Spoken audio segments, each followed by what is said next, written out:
first.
Gaming Morning Show.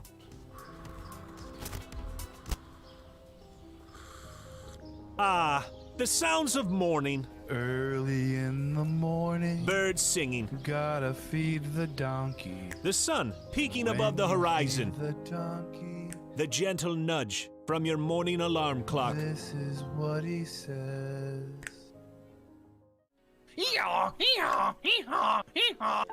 A subtle reminder that today is a new day.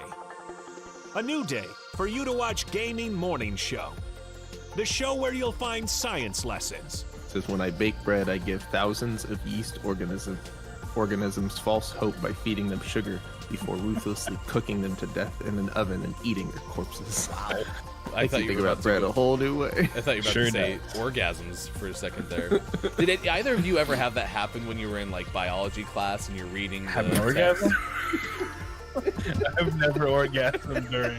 The biology text doesn't Never. do that for you? It's like, oh yeah. Great deals. Computers and accessories Wait, special bundle. Mike, they got the super chroma color in. Did you know they had that? You I know. overpaid for your computer. By a lot. I wonder if, do you think they price match? They might. Well, this is half off. Can you take a screenshot of this and try to get a store price match? And linguistic perfection. Is that like when I roll my R's? Good. Romance. Great. Romance. See, everyone- man. It's not a hiss. So let me hear your battle cry. Kiki. Oh! Kiki what? As we all charge into Gaming Morning Show. More like Kiki. Whoa, am I right? Now, if only I could find a way out of this box.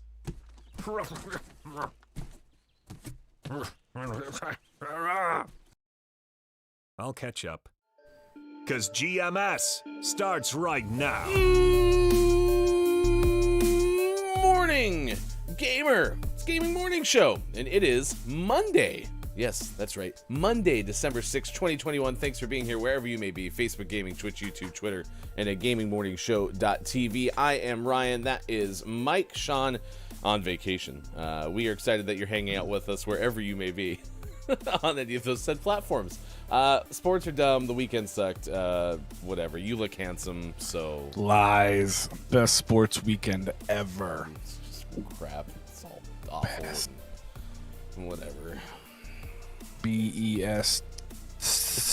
Why do we even watch sports? Doesn't make sense. I watched a Just lot of provides me sports. pain. Holy moly. Just provides me pain, Mike. Just lots of pain. I didn't watch sports yesterday. I was busy taking apart my sink. But Naturally. Saturday was great. I mean, you got the Portland Timbers. We salute you. Going to the MLS Cup, hosting it in the Portland, Oregon. Megan said I couldn't go, but that's okay. Shame. And then I got to watch Michigan win the Big Ten championship. I didn't get to watch it, even though they were like 30 miles from my house. But I remembered if they make it to the national championship, it's being played at Lucas Oil. So I'm gonna call them lots of favors and try to get some tickets to that thing for not $1 bazillion. They probably should be more affordable. I tried to get into a Super Bowl once. Hey, And, Portland Timbers. those could be spendy. No, I hope you get there. I hope the Timbers win MLS Cup. I am sitting around doing the job for the person who wanted to go to the Western Conference Final for MLS, and all of a sudden my phone just lights up and it's Mike in all caps saying basically exactly what Mike just said. Hey. Did I do that right? I was very excited. Yes. Hey, Portland Timbers, we salute you. Hey. I think I was in like a group chat with people, and I'm just like yelling this as we're talking, and I felt really, really bad. Let's just break it down then. Saturday sports were great. Sunday sports were awful. Yeah. Except I do think your Eagles won. Gardner Minshew looked wonderful. Great. Okay. Whatever. Sports coming up. You can have them. 50 today. I want a quarterback. That's all I want. Frustrated. We have the Gaming Morning Show Morning Gaming news coming up in a little bit, about 20 minutes from now. We have birthdays this day in gaming history, so if you have a birthday to celebrate, please let us know because we would like to celebrate as well. Papa Paz is here saying right off the bat, 6 months? That is wild. I believe, celebrating a 6-month sub-anniversary this week. Papa, it's good to see you. Scott Chick is here as well. Kiki Lowe in the chat this morning. K-Lath as well. It's good to see Downs, who was here at 50 past 5 o'clock. First! So it's good to see everyone hanging out with us this morning. Coming up, man, hard-hitting news to share with you. For example, have you ever wondered hard-hitting where the biggest record-setting light display is? Have you ever wondered? It's not my house. Well, somewhere it exists. The same thing goals that would help you wonder what happened if a goat kind of stole government papers, right? Crazy. I mean, could you imagine if that happened? I could. And then, there's New Jersey ceiling kind of broke. Big chunks of ice crashed through it. Just normal, everyday Friday stuff, right? Just sitting there looking at your ceiling. You're like, wow, looks like a solid ceiling. And then, boom, the Titanic comes through it. Just regular, old, everyday kind of things happening. Very, very normal. Nothing exciting. It is National Miners Day. MINER apostrophe. Yeah, not OR. Yeah, correct. Not, yet to be 18, folks. Walt Disney Day. I think Chris celebrated a day too early, but then again, Chris is always at Disneyland, so. I was going to say, I think he lives there. I mean, I remember hearing a story of somebody who works in a similar field as me. And they were like, yeah, the hardest part about moving from, I think they were in Southern California, went to Idaho, was like, I'm going to go to Disneyland every day. And I was like, man, that really is kind of a perk of living in Orlando or LA, isn't it? Yeah. Just go whatever you want. Pretty much. St. Nicholas Day. Okay. Mitten Tree Day. When's the last time you wore mittens? Like knit mittens? I don't know. Just like all these 4 fingers together, mittens. As opposed to gloves. Oh, like a couple of years ago. No, I guess not a couple. Probably last winter. It's freaking cold in Indiana, Ryan. In the wintertime, sometime like in February, it turns into like an icy hell. So when you do chores, I use mittens because it makes my fingers nice and warm. Do fingers stay? Well, this is a legitimate question. Do fingers stay warmer in mittens than they do in gloves? Yes, because they're I think so. Close together. Maybe. Well, I mean, honestly, the mittens I have are like these fancy schmancy, like heavy duty mittens that just keep your hands nice and toasty. Mittens. Mikins. I feel like you should market your own line of mittens wear. Where it's Mike's Mittens. They're just better than regular mittens. Good morning. I am a piano. We're going through days of the day right now. National Pawn Brokers Day. Did you ever watch like Pawn Stars or any of that stuff? I did for like a minute, and then it was like, it was stupid. Those things always pop up. Facebook Watch has this thing where you're just scrolling through and the auto plays the next thing. For some reason, Pawn Stars always hits my feed. I've never watched Pawn Stars in my life. Never. No, yeah, I think, well, it's because you said it right now. So in new, like in the future, no, in the past, yeah, and now in the future, and then the present, and then tomorrow. Which is now the past. Mm-hmm. Tangentially. Man, this is so, it's too hard. Transitive properties. It is National Microwave Oven Day, National Gazpacho Day, and then a couple of weeks of the week. Computer Science Education Week and National Flu Vaccine Week. Get your flu shot. Have you already got one? Mm-hmm. I'm not. I need to do that. By accident, which is funny. Not like, it wasn't like someone was like, ha, you got your flu vaccine, you know? I went to the doctor for something random, and they're like, did you get your flu vaccine? And I was like, no. And they're like, all right, click. It was crazy. It's like, oops, I tripped. I just popped up out of the garbage can, like, shot me with it, and disappeared. You got up. I looked in the garbage can, and he was gone. Syringe just stuck into me as I got back up. It was weird. Yeah. What just happened? Also, I just realized what I Am a Piano said. The flip top mittens, those are key. Oh, yeah. Where the top opens up, and then you get your fingers. Yeah. Crucial. Yeah, so you have, like, the 4 tops of your fingers. I should show it to the camera. Hanging out, right? And then you go, whoop, and now they're covered. Those are pretty legit. When I have to be outside for longer periods of time, I use those because, you always need your fingers. Although they make really cool gloves now that have the, like, see-through parts here so you can use your phone. So they're covered. See-through? Well, I don't know how it works. It's science, but it lets your finger touch part go through the gloves. Yeah, or they put the little like felty thing on it. Yeah, and you're like, they're great. Yeah.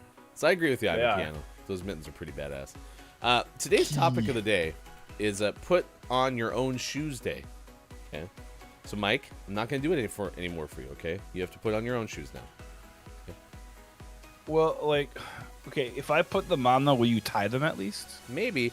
This is actually from daysoftheyear.com, and it says December 6th is the perfect time if you're a parent or a guardian of children who have not learned how to tie their shoes. This is the time, and they say, not only because, it's put on your own shoes day, but you're going into, like, winter break and stuff, right? So everyone's together a little bit more, usually, at least, right? So this is the time where, like, every day, like, the toddler could wake up and try to tie their own shoes, allegedly. Yeah, accurate. Yeah. And then if they can't, you tell them to get out. You have 24 days left, kid. And if you can't accomplish it by the time we reach 2022, you're out of here. You're gone. You got to find a new house. Sorry. No more freeload. Find someone who will tie your shoes for you. We're asking you, what is your favorite pair of shoes right now? Like, I'm wearing my slippers like I usually do almost every morning out in the studio when it's wintertime. I do love flip-flops, but right now I'm feeling I have canvas shoes where you just kind of slip them on. Yeah. Love them. I've been wearing them almost every single day. I've been even wearing them to work, which I usually don't do, but they're that comfortable. So I'm digging my canvas shoes right now. Do you have a favorite pair of shoes? I do now, actually, and these are brand new. I got them on Friday, and I bought them at Meijer. They're these Crocs with, like, the... Throw them in the middle there. Yeah. There's this. It's got the little, like... There's a lot of dog hair in them. Yeah. It's incredible. They're incredible. I kind of want... They're my house shoes. I might go buy another pair today for my not house shoes. Are they like soft on the inside? They look like they had felt or something. They have like little fur on the inside. They're so soft. Yeah. And because there's the holes on top, my feet don't get sweaty. And then it's got the hook too, where I could put it behind my heel. Because the thing is, so like for slippers, right? Sometimes you want to have slippers on your whole foot, right? Like hugging your foot, so it's always there. But sometimes you want the back down, so you can just kind of slide them in and out, and you're not messing around too bad. These have the thing on them, so if I want them to like stay secured, flip it down, slide my foot in there, and they don't fall off. But otherwise, just in and out. And like I said, my feet don't get sweaty, which is crazy because it's incredible. That's the reason I got those canvas shoes, because you can slip them on, and if you need to, you can step on the back of them and just like throw them on to take crap out to the garbage, right? But then if you need to, you go whoop, and then they're secure to your foot. So this is great. We're solving world's problems right now, chat. Downs goes, science! I have those Crocs in purple. Croc purple is the best. But these are Fox though. They were like $8.99 at Meijer. they have a hard plastic sole, which I don't love, but it's fine. It's Fox spelled like Focks or something like that. Yeah, Focks, correct. Yes. I love it. So let us know, chat, what are your favorite pairs of shoes? We have the news coming up in just a little bit, and then we have birthdays this day in gaming history in a little bit. I got to hang out with Hofbrew yesterday. I had my favorite pizza because there's a place in town that we order from. And I was really excited because last time Hofbrew was in town, I couldn't eat pizza. I wasn't feeling great. And so Hofbrew had ordered Odd Moe's, which is the pizza place here in town. And I was so sad, so I made sure, I was like, I'm going to get it today. Damn it. And it was great. Like, just so amazing.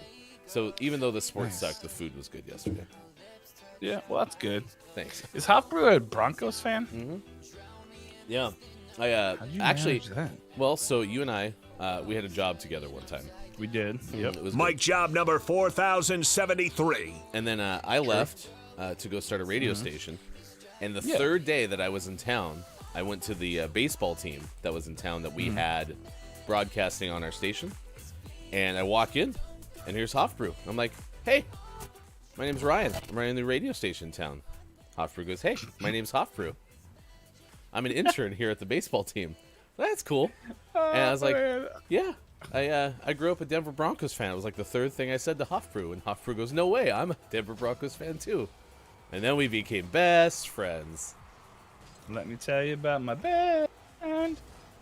And then we decided to take this journey of Bronco fanhood, which right now is miserable, together. Yeah, that's fair. I mean, listen, we won a Super Bowl like just 6 years ago. Yeah, I gotta true. quit complaining, but still, it sucks. Good morning to I you, hear you. Groggy or Die. It's good to see you. It's good to see you. Top Do I of the normally look moron. stupid? Is that I'm confused. I Usually you look dumb. don't think What? smart was the right way to put it. You look very handsome today. I think Kiki was using. I think smart is like an English thing from the Englands. So I where think did that's these what English she meant things by come that. from again? The Englands. Oh, the you know. Englands. Yes, of course. The left England, not the right one. The left England. Groggy, I hope your weekend was pretty okay. He's always very handsome, Mike. Oh, thanks. Yes. Even when you're Yeah, wearing no, your- I gotta go do work stuff after, so I have to not wear a hat. Just stay with us forever, Mike. Never go. I'm wearing shorts though. Normalize shorts. Honestly, that's my movement. Like, I can still look professional and wear shorts. The Crocs, not as much, but the shorts, yes. I was working. Even though the Crocs do match my shorts. I did notice that. You're very like I'm very brown forward, or- fashion forward. Well, you're wearing like brown colors today. Like even your shoes were I kind of am. tannish, right? Yeah, I'm like human poop. It's fine. Ew. You're welcome, Hofbrew. It happened already. Well, there it is. The first poop mention of the day. Mark it down. 21 past the hour. Not bad. I was working where I said I was helping that person out so they could go to the soccer game. And a doubleheader of basketball that I was helping them with. And so I go outside between games because I was just needing a break from my mask. When you wear a mask and then you're using headphones Yeah. to talk to each other, oh my gosh, the back of your ears start to just swell. I would imagine. Jeez. And so I went outside, but unfortunately it was like the one time a year where the wind's really blowing in the Pacific Northwest. And so I was so cold because I'm wearing my shorts, but I'm outside. I don't want to go inside, and it just didn't work out very well. So I think I spent 6 minutes outside. Best 6 minutes of Well, my life. it's 32 degrees here, and I'm rocking shorts, so it's gonna stay like that. Oof. The next few, if it hits single digits, the shorts don't.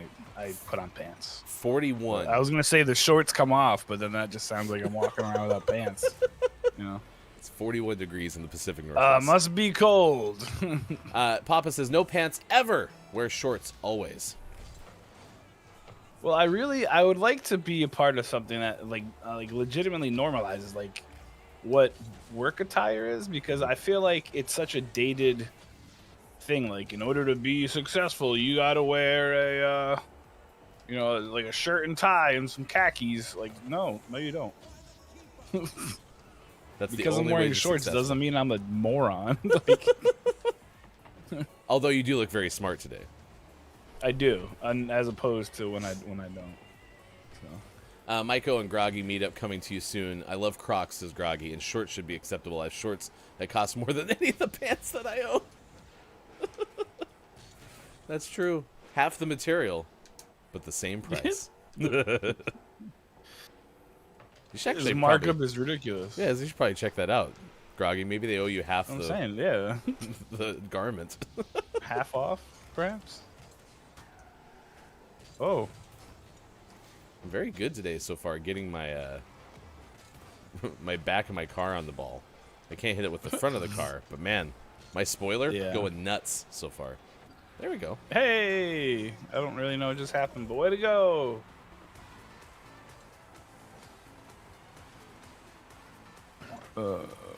Chubbies and bird dogs? What are we talking? What? Tell me more, Groggy, about chubbies and bird dogs. Yeah, it's... Oops. That's funny. Sounds like the name of a movie I once saw. Skies out, thighs out. No, I cover my thighs. My thighs are very manly. They're like tree trunks. Do you do like short, like are you mid-thigh on your shorts? Or do you try to get them down to at least your knees? Knees. It's knees all the way. Yeah. Are you doing cargo shorts still? No. I do shorts with a. It's got like a technology pocket on the side, but it's like a small zip-up pocket. It's really good for my toothpick too. For your toothpick? Yeah. Do you always carry a toothpick? I do. I have one of those like the ones that has like the floss on it, and it also has the little pick on the end. Because I mean, my teeth aren't great, but I want to keep them like as is. It's like the Swiss Army knife of toothpicks. It is. That's awesome. But it fits in there well. My mask fits in there really well. I don't usually put like my phone in there because then I feel like it just pulls my pants down. And I mean, some folks are good with that, but most aren't. Yep. So. Groggy says, where did you watch this movie, Maiko? Skies out, thighs out. In the hotel once. Okay. So say how much did it cost? Beats me. It's free, probably. I never saw a bill. The company got the bill. FD, the company got the bill. Yeah. They're like, hey, just get whatever you want. I was like, all right. It's now 6:25 West Coast time. It is 9:26 now on the East Coast.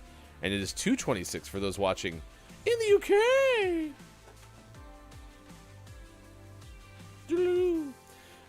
Coming Not up, as good as the one, but we got the story of a world record Christmas light display. That's on the way. We are asking you today because it is Put On Your Own Shoes Day. What is your favorite pair of shoes? We've learned about Crocs so far today. But right now at 6:26, it's time to get the news. Hashtag video game expert. Of the day. No. Sports Talk Gaming is out. So we have a fill-in pancreas today. And that is the pancreas of one. Look, it's Mike Ho. Here's your Gaming Morning Show, Morning Gaming News. Oh, hello. It's the Gaming Morning Show News, Gaming Times. Speaking of video games, do you guys like that Sony? I like Sony. Sony has an Xbox Game Pass competitor that is coming to PS4 and PS5, according to a report. I have it on good intel. It's a reliable report. You know how I know that? Because Michael McWhirter from Polygon told me. Sony is reportedly planning a new subscription service aimed at competing with Microsoft's popular Xbox Game Pass, according to Bloomberg. Reportedly codenamed Spartacus, the unannounced subscription service could offer access to retro PlayStation games, which would be kind of fun. Bloomberg also says the new PlayStation subscription, which would retain the PlayStation Plus branding, would be multi-tiered, as only the highest level would allow access to retro PS1, PS2, PS3, and PSP, aka PlayStation Portable Games. So that would be kind of cool. That would be fun to have. I don't really remember any of the old games, minus like SmackDown, Just Bring It, like 2002. The Parappa the Rapper was pretty okay. Oh yeah, that is a good one. Speaking of video games, I don't know how many of you guys like the Fortnite thing. Kenneth Seward Jr. from IGN does. And Kenneth is telling us that there is a new update in Fortnite. Fortnite Chapter 3 is about to land upon us, which will bring the arrival of Spider-Man. I was watching a stream yesterday where for like, I don't know if it's still hit yet, but last I saw there was just a picture of a man floating in the water. You know why? Because there's a new map. What? Recent events in Fortnite have ushered in sweeping changes to its island map. Fans can not only expect to see altered versions of familiar places, but there will be new locations as well, including Spider-Man / Peter Parker's own Daily Bugle. That's right. Spider-Man is coming to Fortnite, as is The Rock. What? Did you watch there'll be new trailer? I did not. Well, yeah, no, I did. Accidentally on Twitter. As I remember now. Yeah. I was like, what is this? And it was really interesting. I think it'll be cool. But some of the other stuff they also offer is there's new mechanics for the game too. Chapter 3 is going to add some new traversal mechanics. These include the ability to slide about in hopes of evading enemy fire, or the new swinging mechanic that allows you to mimic Spidey's movements. There are also new special locations that will allow you and your squad mates to store items to be used in later matches. Not only that, it'll also allow you to heal up after taking damage. Also, Spider-Man. Yeah, it looked really cool. It looks like they're flipping the island, and there'll be some familiar places and there'll be some new places. There's a lot of folks who are very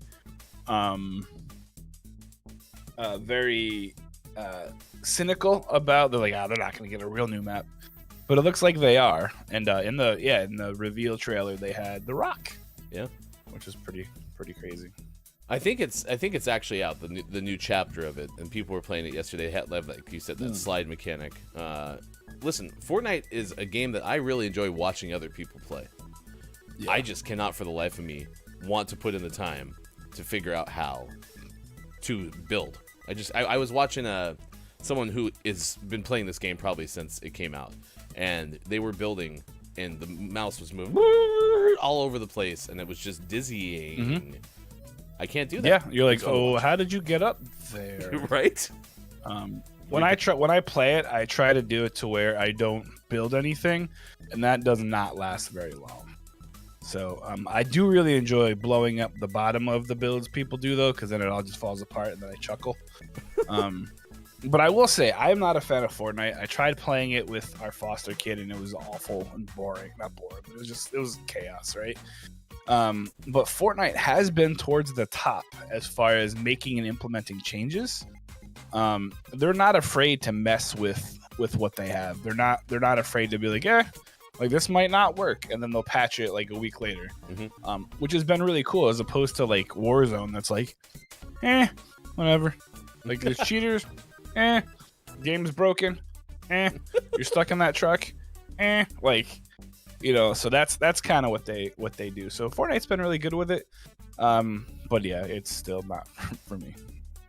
However, did you know that there's a game called Power Wash Simulator, and it has new online co-op modes? If you ever wanted to wash things with your friends, well, now here's your chance. Petrana Radulovic from Polygon tells us that the latest update includes new modes, new cosmetics, and new jobs. Not only that, you can have a new career co-op mode with 2 players, a new free play co-op mode with up to 6 players, as well as 2 new jobs, which includes a Ferris wheel and a monster truck. Yeah, okay. I don't think I like that. Ferris wheel? Yeah, no, just get up there with your blower. It's fine. Like, huh? Insane. I mean, somebody's got to clean them, so. It's an awesome game, though. It really is. I played a demo, and I've watched Sean play it. And if you need a game to like just ease your mind for 10 minutes, like Power Wash Simulator is where it's at. I still don't get it, but I also have not tried it. So I think it's one of those things. If I tried it, I get what you two are saying. Cereal with milk. And drinking them. You want to pour the milk out. So. Yeah, it's gross. What do you know about power washing? I don't know how those two things equate, but let's whatever. Hey, speaking of more video game things, In our most prestigious, no, that's the other one. Today in our game within a segment, Gameville, there's some games coming out today. I gotta write this down, like put it somewhere sometime so I remember what the hell he says. Either way, Castle of Shikigami 2 is coming out for your personal computer. Just so you know, all these games are only available for your PC. If you don't have a PC, sucks to be you. Crimson Clover World Explosion, Spell Force 3 Reforced. This is the President. Those are all out today. But for the most prestigious game within a game within a game within a name within a show within a thing, where we tell you the name of the game where it's fun, our name of the morning goes to Shadow Tactics, Blades of Shogun, Aiko's Choice, and that's the end of the name. But there's like 3 names in one name. So to you, Shadow Tactics, Blades of Shogun, Aiko's Choice, available on your PC. It'll be entered into one of our contests for some stuff that might happen someday. So there you go. There's your name of the morning. Maybe it'll be tomorrow. Who knows? Yeah, maybe. Maybe it'll be next Thursday. Maybe it'll be never. No, it'll be sometime. Congratulations.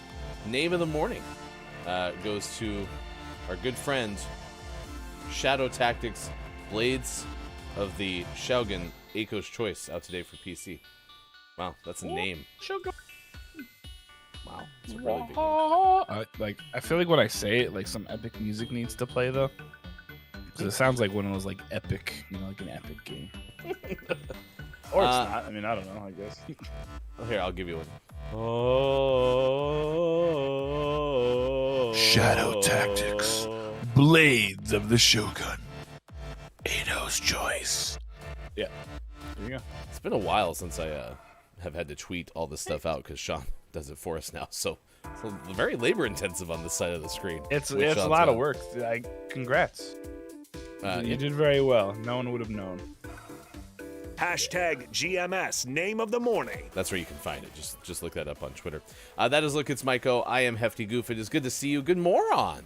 To you, Brendan. Top of the moron. Brendan's already here in the 6 o'clock hour, part of the 1HC. Also, Quiet I Am Gaming. Good moron. It's good to see you as well. Thank you for being here. You're up early. Yeah, for sure. How about your Buccaneers yesterday?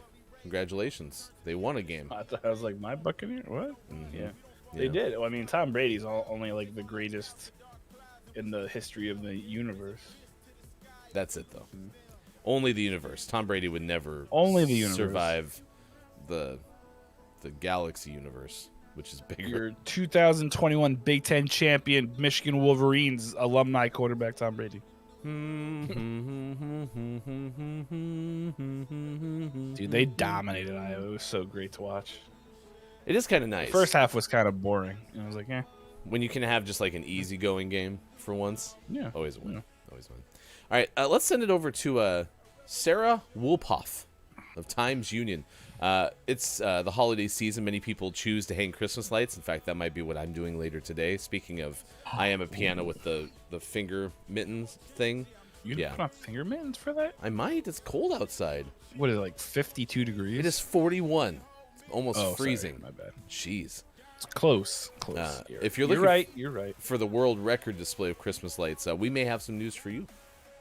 We do. If you live in New York or near New York, you can probably go see it too, because LaGrangeville Homes world record Christmas light display shines on, according to Sarah Wolpoff from Times Union, which is a Hudson Valley-based newspaper. Tim Gay, always associated the holidays with magic. His fondest childhood memories were of his mother extravagantly decking the halls inside his home. The warm feelings of Christmas were important to him, and giving his own children a similar experience was a top priority. I grew up in a family of 8 children, and my mom made the holidays magical for the whole family, he recalled. From Thanksgiving to New Year's, it was like Grand Central Station in our house. It was very special to us. The Gay family home has since grown into a local attraction. The Dodged holiday lights display, each initial taken from the 3 kids' first and middle names, turning a family tradition of merriment and festivity into a community tradition of awe. What a terrible name. The family's light display literally is one for the books. The house and its 687,000 Christmas lights holds the Guinness World Record for the most illuminations on a property, a feat they've held since 2014. To spread the good grace of the holidays further, the family about a decade ago started leveraging their annual spectacle to collect money for various, mostly local charities by inviting charity representatives to greet cars on their way to view the lights. An effort that Tim says has been overwhelmingly successful. The Unionville Fire Department is the primary recipient, collecting contributions from the community fund. By the end of the first weekend of the season this year, just after Thanksgiving, Tim Gay says he's confident they'll hit a new fundraising record of $500,000. The family last year raised $497,000. So that's pretty cool. I think there's a family around here that does something similar, but it's not quite as big. If you look at it, it's like they use their whole property. There's one house around here that just does like the light show on the house. But this, they need to work on the branding, because be like, hey, you guys want to go see the Adjut holiday lights tonight? Like, just isn't cool. But that's really neat. That's super. As someone who adores Christmas, for me, this is really cool. Maybe that's just become like part of the lingo in the neighborhood. So you mentioned Adjut. They're like, yeah, I love that holiday lights display. But then if you're not there and it's kind of like, would you like a Coke? But you want a Sprite. It's like, ooh, you're going to have a holiday lights display? Well, yeah, because it's December and we want to raise money. I mean, that's $500,000. That's not bad. That's huge. That's really, really huge. But yeah, no, I mean, I adore the Miracle of Christmas. I think it's a lot of fun, and it spreads a lot of cheer, just for how pretty it is too. So, I mean, it's something really fun, and I'm really glad that they're able to do it. Like I said, though, it just sounds like they sneezed. We have a neighborhood that does a food drive, and it has a map and a scavenger hunt, and so it's the collection of houses in the neighborhood, whether they do just a little bit of lights or they do a lot of lights, and then they'll send out the scavenger hunt, and then you drive through, and about halfway through, there's a place where you can drop off canned foods for a food drive, right? It's a really fun way to kind of put this together. But that was where I first saw the whole Grinch thing in real life, where someone just puts up like a half a string of Christmas lights, and the Grinch is just sitting there like they're stealing it. Very cool. That's really funny. Groggy says, anytime Mike talks about Warzone, I giggle. It's like, because you're giggling at Mike's misery? Yeah, this is a terrible game. Quiet I'm Gaming, I am only up ever because of work, and specifically only Mondays and Wednesdays because we have a mandatory meeting in the morning. But if that makes you watch Gaming Morning Show, then... Yeah, I mean, more power to it, right? Yeah. I'm a Piano, same, the local one that's big. I can't easily remember the name. So I think Mike and I just started a new marketing agency for holiday light displays. We're going to start. Yeah. We're going to be a branding company. So you tell us what you got, and we'll tell you what it is. We'll name it for you. Good moron to you, KJ. Top of the moron. It is good to see you this morning. Groggy says, I giggle because Mike has the best takes on a bad game. I will admit, I'm probably going to download it again once the new Warzone map drops, but I'm pretty confident I will have it uninstalled by Saturday. So, yeah. No guarantees on longevity. Yeah. Not a chance. This morning, it is Put On Your Own Shoes Day. Damn it. What is your favorite pair of shoes? We learned about Mike's Crocs so far. I'll try to go get my canvas shoes at the break so I can show it to you in the 7 o'clock hour. Daysoftheyear.com says there's very little information about this day that we could get our hands on, and the jury's out on exactly what it means. It could be a metaphor for walking your own way in life, being independent, and being an individual. It could be a day to encourage children to tie up their own laces, or it could be just a day meant to observe the benefits and the style iconography of the humble shoe. I repeat, the style iconography. Iconography. Don't have a clue what that means. Nope. No. It sounds fun though. It's iconography. It's too bad Julian wasn't here because remember the sneaker collection? Julian is on it. Yeah.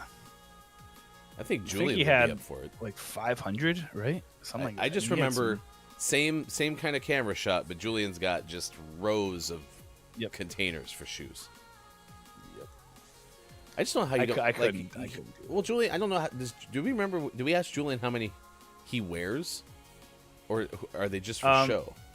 I think most of them are just for show, which I never understood. But I mean, I guess and it's not just Julian. Like a lot of folks who are like sneakerheads, they spend like hours and like thousands and hundreds of thousands of dollars on shoes, but they never wear them. Mm-hmm. And you're like, oh, and they don't usually really display them. They just like keep them. Like Julian's case, he had them in totes with a picture on the front. Like, is that in case you want to wear them someday, or? Huh? It was like a museum to footwear. Oh, gotcha. Yeah, gotcha. Well, I hope he charges for it. Cause... Listen, I would give Julian at least like $2 to walk into the house and look at the shoes. That's pretty badass. I will admit, one of the players at that basketball game I referenced on Saturday had some pretty cool sneakers. Found out that they do their own shoe designs, and then in the NFL right now, word up. The players are doing my cleats, my cause, and so they'll get their own custom cleats. And I think a lot of times they're auctioned off, and the money that's raised from auctioning goes said to cleats the off. charity, Yeah, exactly. Spot on. And the designs are, I mean, like people who do, I mean, really, anyone who does art, I'm already blown away by. But like you do sneaker art, it's just like, holy cow, it's nuts. They get like in depth and super detailed. They're taking scalpels out and stuff, and like making slices into the shoes for reasons, and then coloring those sections one way. It's amazing. Yeah. It's really blown away. Tonight, 8 p.m. Pacific time is the return of GMS Plays Minecraft Season 2. If you didn't know, GMS has a Minecraft server or a realm or we have a couple. Space. If you're interested, let us know. It's in our Discord. Go there. Discord. Also, out from Digital.Games, there's a new Impact review. It's from the kind docs at Palymed and Digital.Games. Fascinating exploration of how a silly game for Nintendo Switch can actually teach us more about the powerful lessons involved in saying no. You can find more with Digital.Games on YouTube. Oh no. Good. I got stuck on the side. No. Groggy, did you know Minecraft has a GMS server? What? Well, it's funny. I was watching. So I don't know if anyone watches. I am Trevor May. He pitches for the Mets now, but he pitched for the Twins, I think, 2 years ago. And he has a big presence on Twitch, and he's great. I love watching Trevor May. But he has a custom Minecraft server too, and I visited it the other day, and it's nuts. But yeah, Minecraft servers are the way of the future, guys. It's where we're all gonna live someday. So what's a custom one like Trevor's have though? It's just like it's a realm. You rent a realm, and then it's invite only. And but I'm excited. I was talking with Sean a little bit about it. And so Minecraft just got this like giant update, and they've added a lot of really neat things. They've like the oh god, I blew up.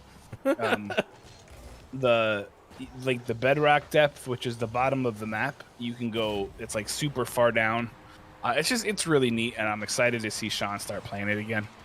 So maybe at some point I'll try to get in there too and mess around as well. Silly but question. If you're a Minecrafter, let us know. We have a serious one, and then we have a goofy one. So. If I have a Nintendo Switch and I buy Minecraft on Switch, can I play with the PC people? No. So there's Java and there's Bedrock. Wow, that was a hell of a shot. But they're two different game types, and yeah, you can't do like custom servers on a console. But you can do custom servers on the computer machine. Follow-up question. If we have a Minecraft server and I'm playing Apex Legends, can I go into the Minecraft server? Yeah, sure. Okay, perfect.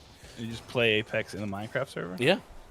Yeah, sure. I don't see why not. More on this, as I mentioned to you, Brendan. It's good to see you early this morning. A Minecraft server. This is the first time I'm hearing about it. Yeah, we should probably tell people. Brand new. We've never had one before.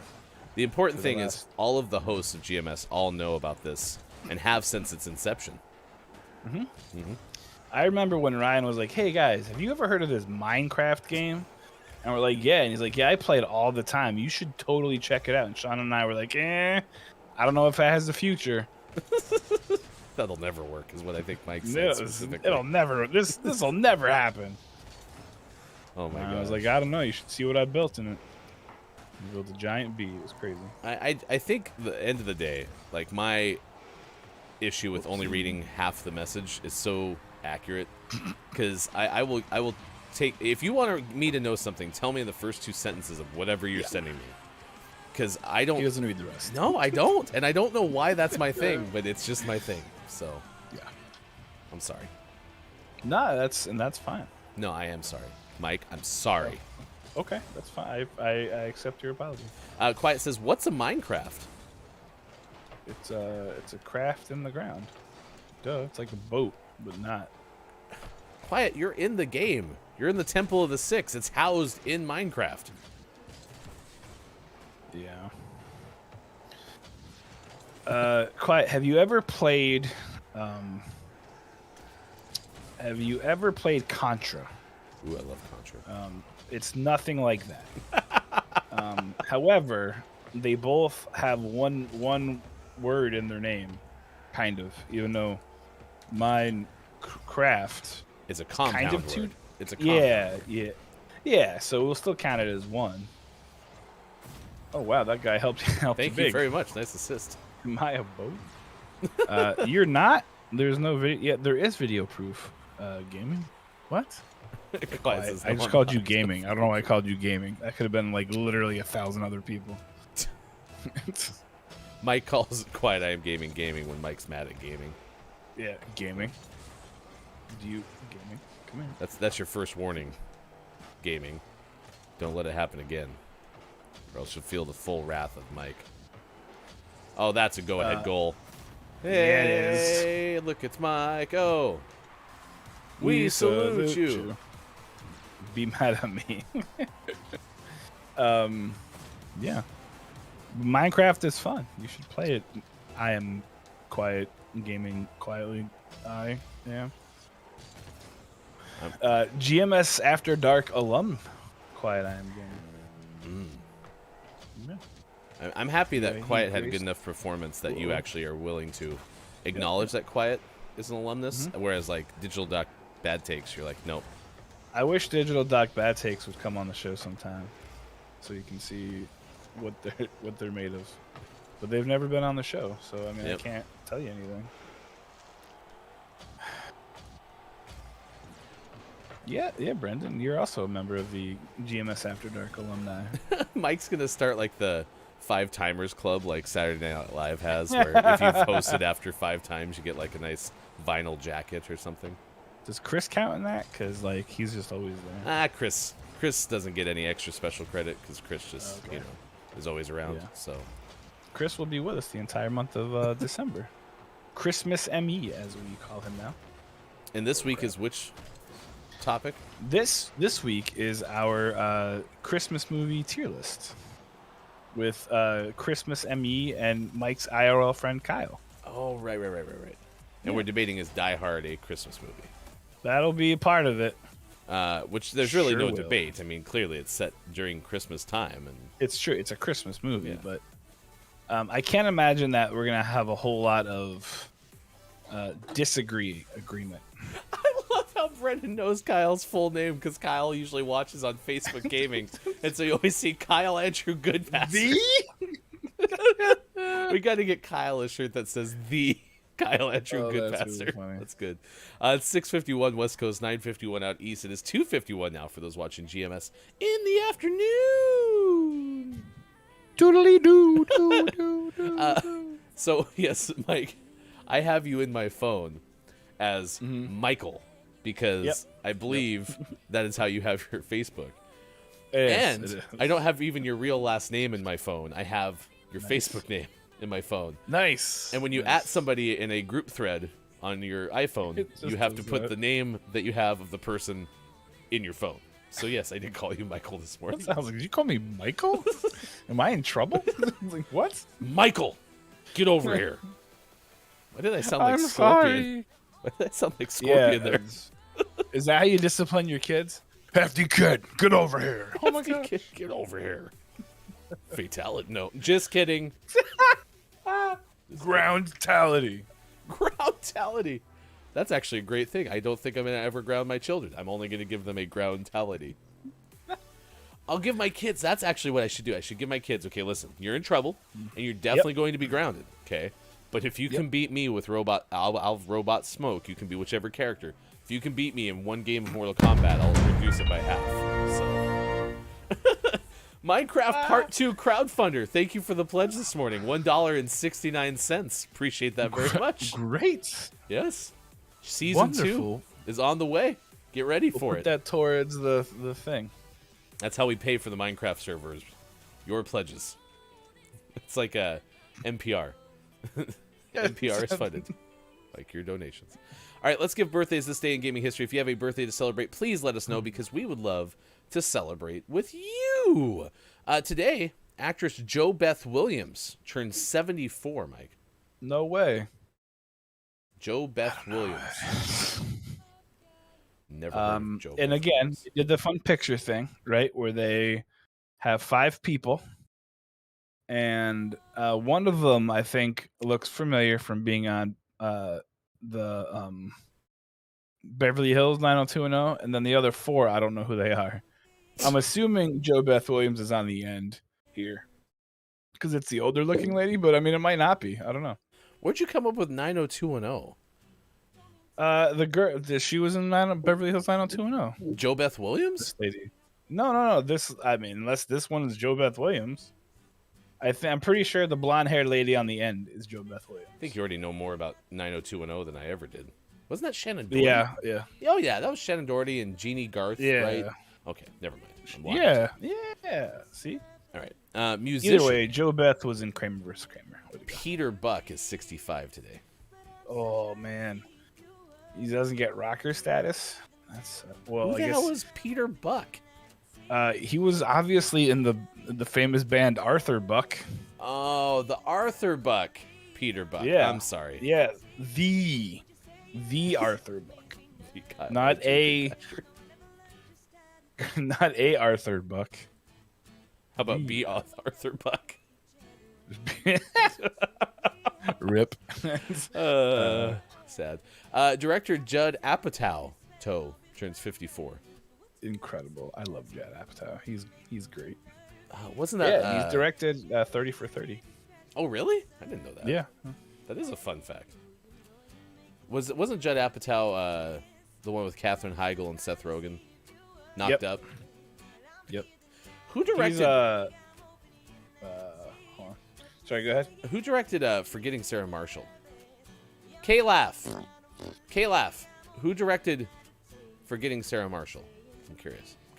Oh, that's why. Yeah, Judd Apatow directed the 30 for 30 Doc and Daryl about the Dwight Gooden and Daryl Strawberry. Oh, really? Yeah, That'd be a good one. he's a lifelong Mets fan. Okay, that was gonna be my next question, actually. So, Yeah, there you go. Let's see. Comedian Donnell Rawlings turns 53. Also as a radio host, cast member in the sketch TV show on the Comedy Central Chappelle Show, and the HBO drama The Wire. Was in all those. Nice. 53 today. Actress Lindsay Price is 45. She was once in an episode of Boy Meets World, and she likes to draw happy faces on her hands. That's true. Weird. Look. Very strange. Just a happy little face. Oh, but now that I think about that was at the Adopt Together event, the annual baby ball back in 2021. So it makes sense why. Yeah, that's Lindsay put I it in. totally forgot. I think that one was like in Hollywood, right? Yeah, Hollywood, California, to be specific. Not Hollywood, Florida. Yeah, right. Actually, I think Gotcha. there is a Hollywood, Florida, isn't there? Yep, there It's is. very confusing. There is. Yeah, I think it was at the New House in Los Angeles. New house in the middle of our street. New house. In the middle of our Hollywood. Katie Aubert or Aubert, I'm not entirely sure. American actress, fashion model, singer, turns 43. Has a record label known as Roseland. Oh, interesting. Yeah. And then dancers She's been in a lot of stuff. Les Twins turned 32.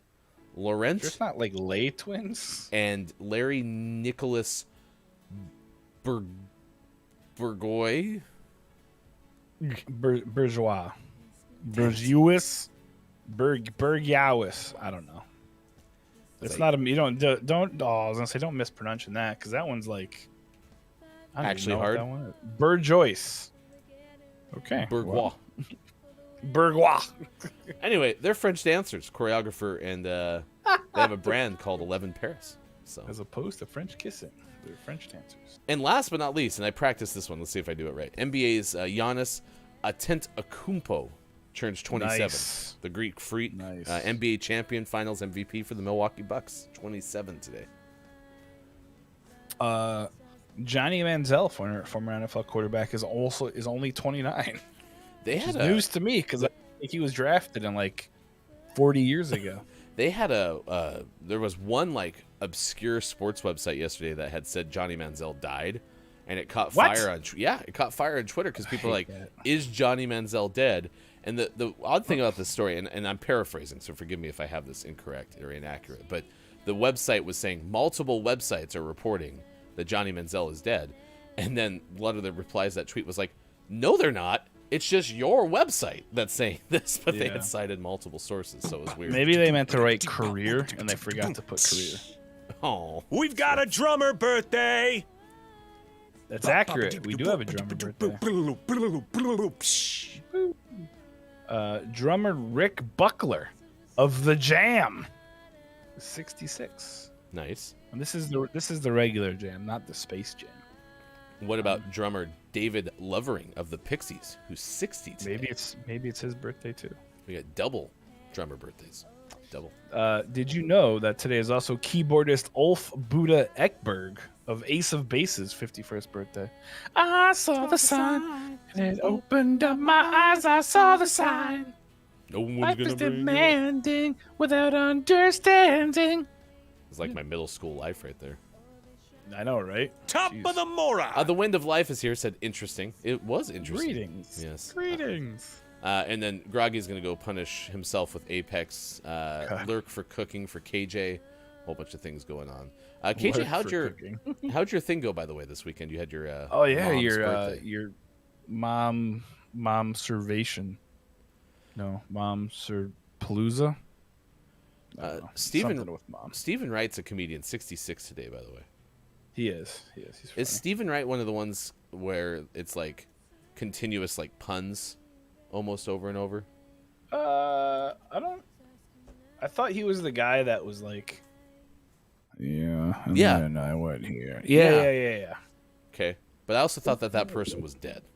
So maybe there's someone who did it before Stephen Wright that had a very similar shtick. Mitch Hedberg? Yes! Are you thinking of? Yeah. No, he is unfortunately. He's putting on comedy shows in the great beyond now. Okay.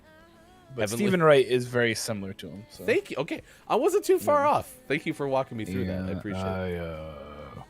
I was in the backstage and I ate an apple and it was apple-rific. That was actually pretty spot on. I feel like I'm listening to the comedy channel. That's kind of a shtick, yeah. So. All right, we got one from before 1995. So you get to play Substitute Sean. Lawsuit or not lawsuit this day in gaming history? Oh my gosh. The pressure. What year? 1982. Ooh, I don't think they had lawsuits yet. So Not a locking and lawsuit. not lawsuit. Not a lawsuit. Ding. All right, let's see. 1982, Mike Perez scores a world record 30,780 on the Moon Shuttle arcade game. That's a lawsuit, I Correct. think, right? Just kidding. I want to ask you, by the way, so when Bob gives us a positive answer, this is Bob's ding. Ding. When Bob locks in lawsuit or not lawsuit, this is Bob's conclusion. Ding. See how they're different? Yeah, one's very high and the other one is the other one. So it's just kind of like a Vanilla Ice, David Bowie situation. Ding. That's locking in the answer. Ding. That's, you got the answer correct. Gotcha. I want to make sure everyone knows. It's important. 1995, Sony announces sales of the PlayStation video game system, 300,000 units to date. Sales of the Sega Saturn to date, 130,000. This was back in 1995. Sega Saturn. I believe that was the starting of the tipping of the scales there, where Sega It was on its way out. Sony It was, on unfortunately. the rise. 1996, Enix released Dragon Quest III Remix for the Super Famicom in Japan. 2004, auction sales begin for final assets of Acclaim Entertainment. Man, Acclaim had such a run. I'm surprised it's dead. No one ever told me about that final sale. You could have been in on That's that. rude. Yeah. I could have bought Acclaim. And imagine the acclaim you would have had. Wah, wah, wah. That was so bad, even Diego had to come out of his cave to be like, what'd you just say? Clinically acclaimed. 2004, Nintendo released Mario Party 6 that everyone's now playing on Switch. It's GameCube that the platform was 2004. Star Wars Knights of the Old Republic 2, The Sith Lords came out in 2004. Nice. And in 2006, Ubisoft, don't call me Ubisoft, the Star Wars Lethal Alliance video game out for PlayStation Portable and Nintendo DS. Yeah. Downs. In the UK. Down goes, which ding is which? Can you tell they're close, very different? Yeah, so again, correct answer. Ding! Locking it in. Ding! Sound completely different. There's an itty bitty ting. It's not the same. I also really enjoy that Groggy said he was going to do stuff and he's just still chatting. No, you didn't leave at all. Groggy Not said, saying that you have to leave, Groggy. I'm just saying I really appreciate your dedication to not leaving. I just picture Groggy playing Apex, which of course this is how everyone looks playing Apex, and then also keeping an eye on us. Maybe he's playing on the Switch or his phone. Maybe. Do you have a Can you play backbone? Apex on your phone? There's no Apex Legends mobile yet. Yeah. Yet. Then what is this thing that I downloaded? This is ridiculous. That's called Flappy Bird. Wait, it's not the same. Wow, Not the same thing. I was wondering why my skills didn't transfer from my phone to the game itself. Downs goes, come on down to Ding or Ding with Steve Harvey. It's a new game.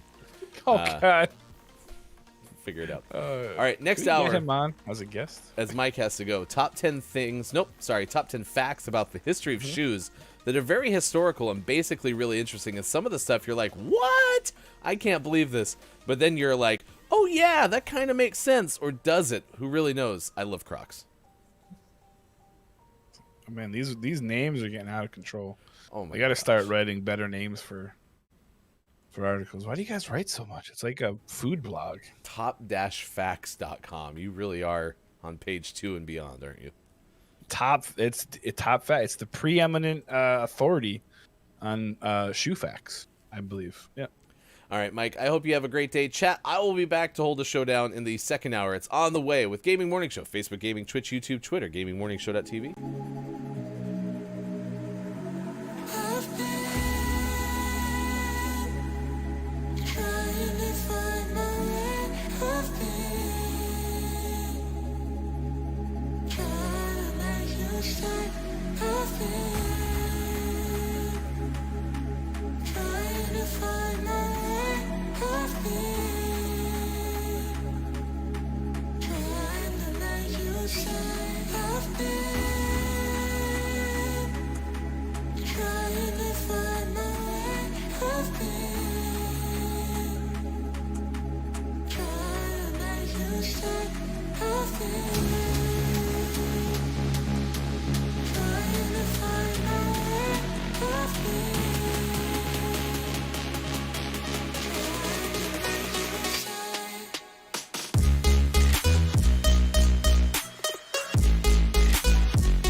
Hello, chat. This is Bob. I can assure you that I'm completely fine, and you do not need to keep asking Ryan, Sean, and Mike how I am doing. I promise. I'm definitely not blinking twice right now. To prove it, please note for the record that Hefty Goof is tremendously talented at rolling his R's. Thank you for your concern, but I am fine. Please help me.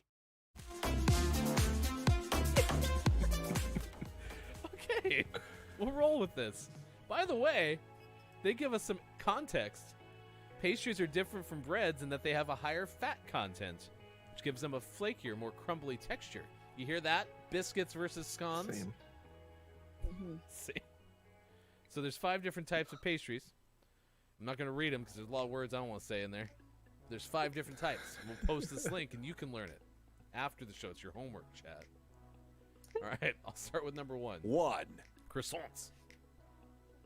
I like croissants a lot. My favorite type of sandwich, croissant sandwich. Like, I love a good rye bread, don't get me wrong. Sourdough dough is super overrated. Ugh, sourdough. Like rye or sourdough or croissants. I also love white bread. Or anything. Or anything.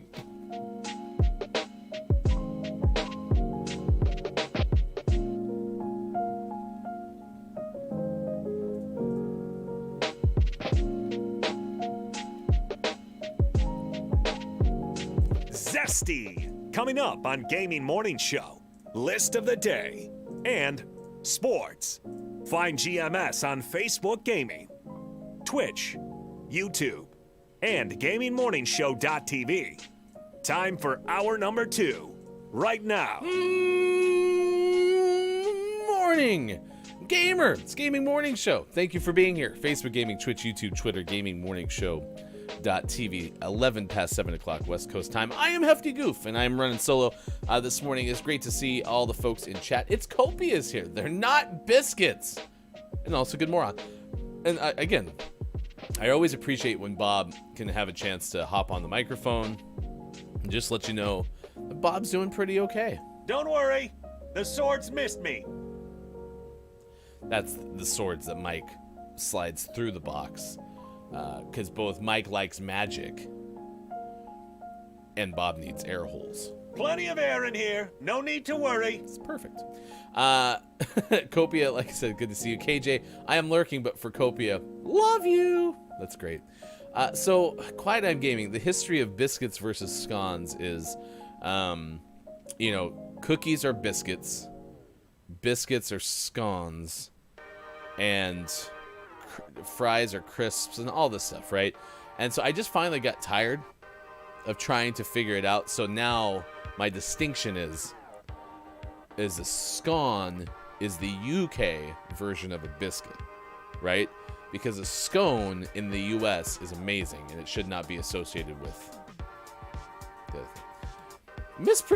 No, that was a purposeful and intentional change. It's a campaign, quiet. I'm trying to change the vernacular. Listen, as you know, I'm very good at mispronunciations. That one, though, is not a mispronunciation. It's fixing the problem. We're solving things on Gaming Morning Show. Yep, that's my story. Again, tonight is the return of GMS Plays. Starts at 8 p.m. Pacific time. Please be there to join us. Minecraft Season 2. There's also going to be a YouTube series coming from Sports.Gaming, host of said GMS Plays. And when we have more specific details about that, we will share those with you. It is the topic of the day. Quiet.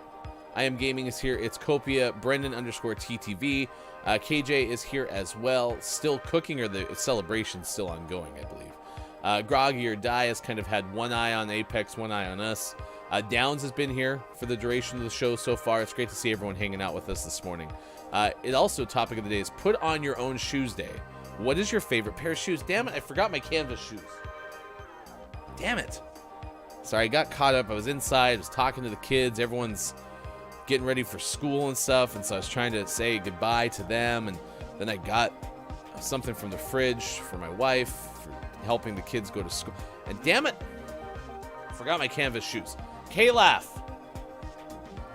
I don't think K-Laugh answered my first question, which was who directed... oh, good. Hi, K-Laugh. Who directed Forgetting Sarah Marshall? That was not Judd Apatow, right?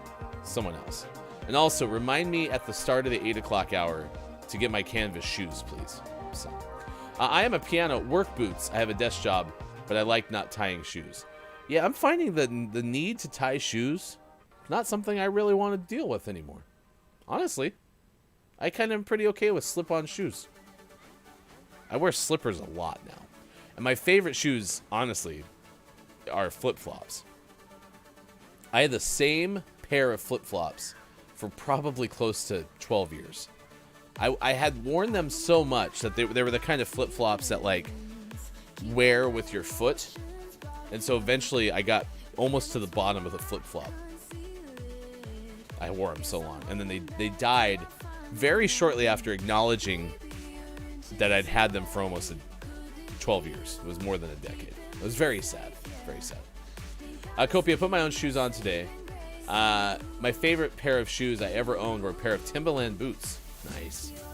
Hey, Ryan, at the start... No, K-Laugh, I need you to tell me that in, like, 45 minutes, please. Doing it right now is not going to help me. But thank you. Kopi, but now I just wear plimsolls. Oh, gosh. What are plimsolls? Brendan said, I just interviewed for a position that's 100% remote, and if I could be in fake shoes 90% of the time, my old man feet would be so happy. Yeah, even my dress shoes are cheap dress shoes because I wear them 3 times a year. And honestly, at this point, I'm pretty sure, like, we even at a business event, you could wear sneakers. I'm with Mike. I like Mike trying to say, hey, we don't need to dress up to go to work. So, Kayla, Forgetting Sarah Marshall was directed by Nicholas Stoller. I think Groggy answered. Well, Kayla, we don't pay Groggy for answers. So while I think Groggy is a trustworthy human being, I only will believe everything that you tell me. Because you would never let me down. And that's why I appreciate you, K-Laugh, and why checks in the mail. I am JF Downs. I've had my flip-flops for 18 years, but we don't get much flip-flop weather here.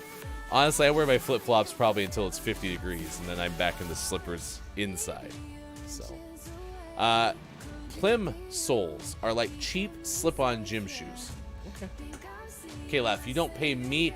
We do too. What do you think the salary is for? No, quiet. No, don't start these kind of rumors. This is how rumors get started. Okay? We do pay K-Laugh exponentially more money than we pay anyone else. on percentages or exponents. It's Copia. Justice for K-Laugh. He totally gets paid in K-Laugh bucks. Oh my gosh. What is happening? What is happening to you, chat? Always backing K-Laugh. K-Laugh doesn't need backing. K-Laugh is very happy being our head of research and development, I'm told. Jeez, chat, we don't need this.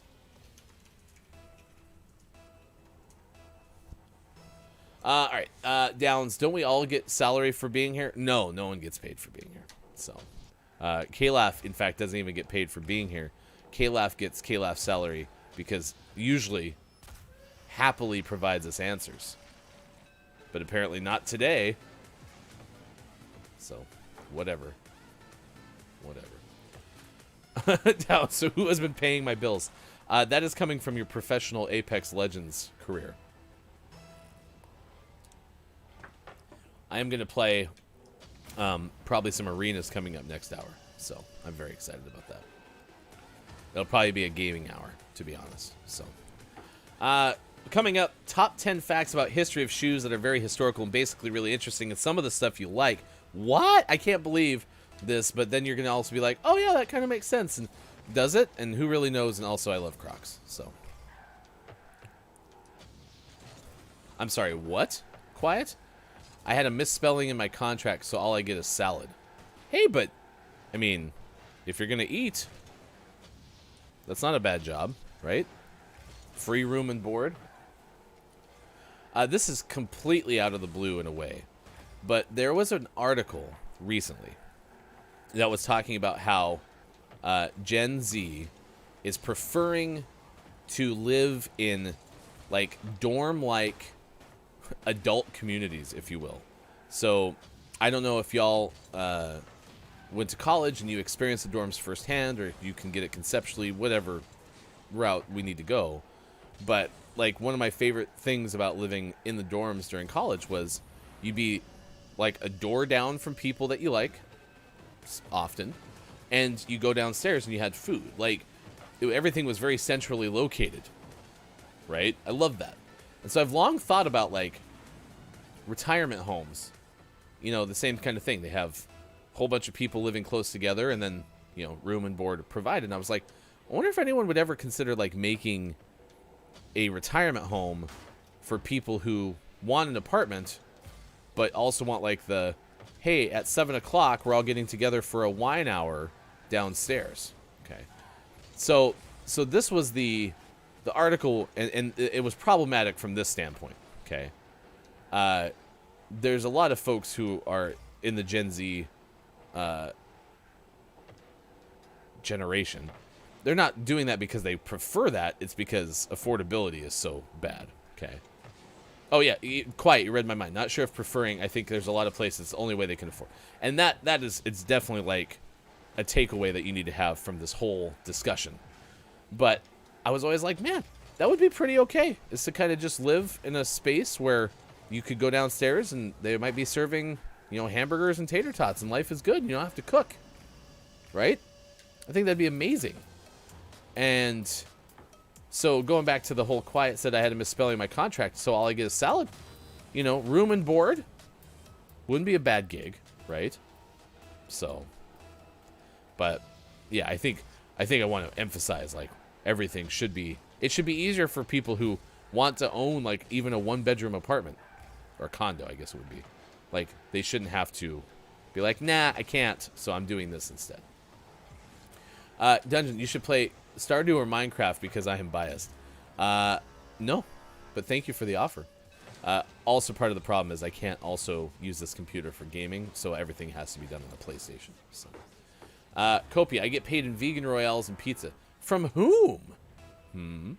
Brendan said, you might want to check electrical. We want you to still have internet. That's true, Downs. For the work that you do for us being entertaining, we do need you to have the internet. So if you could please make sure that you don't lose that, that'd be great. Thank you. I want that now at 31. That's what I'm saying.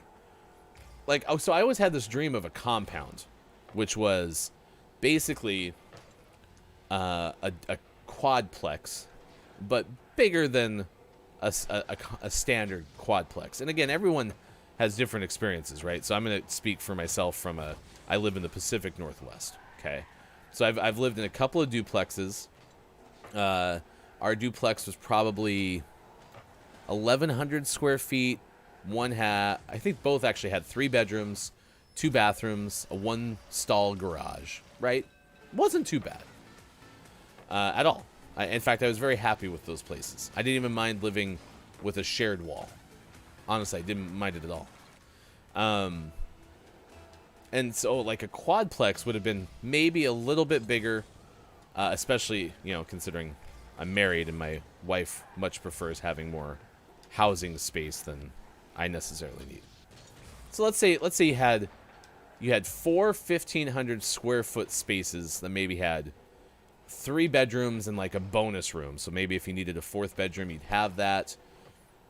A living space, a kitchen, maybe a laundry room, something like that. Like, I'm just gonna go with the quote unquote average American household, which is complete crap, but you get my point.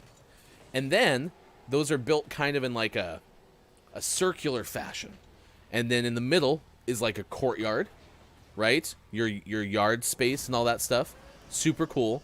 And then maybe have like a garage thing so that everyone could have a place to park if they wanted to own a vehicle. Okay.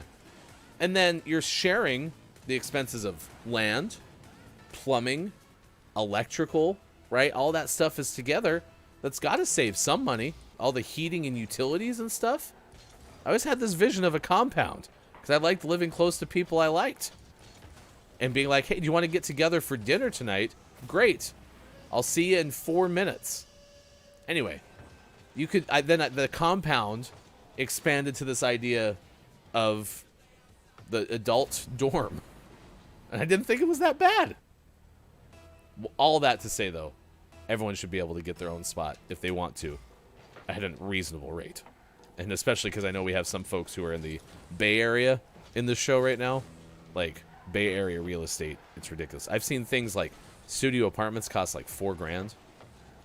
I couldn't even imagine.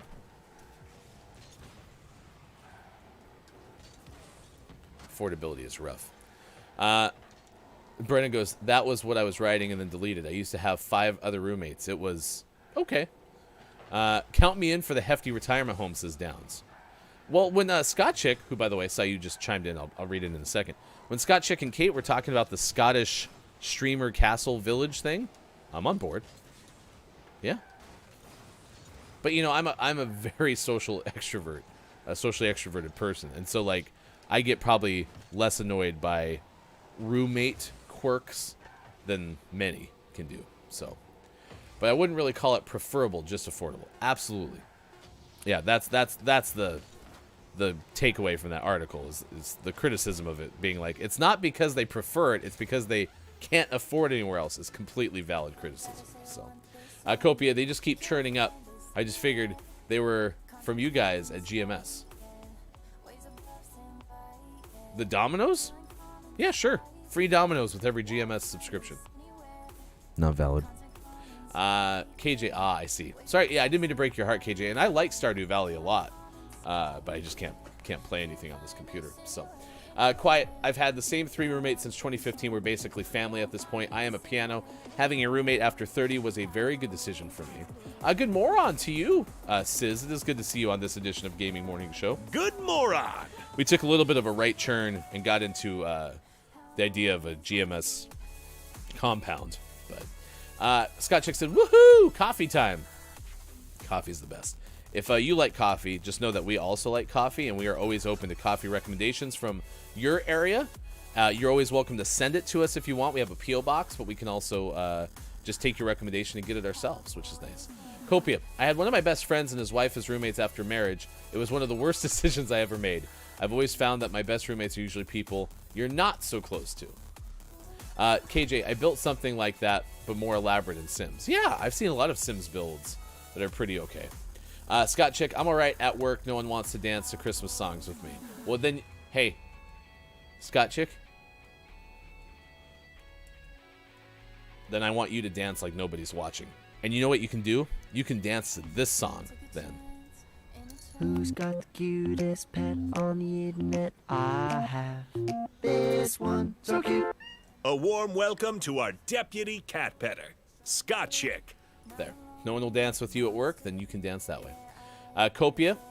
No, the vegan royales and pizza. Oh, forgive me. Still need to find your castle. Oh, yeah. So there's a castle that my family has somewhere in Scotland. So I got to figure out where, and Scott Chick and I are going to go on the hunt for it. Sis, every time I've had a roommate, it ended badly. Definitely wasn't my fault. Roommates are tough.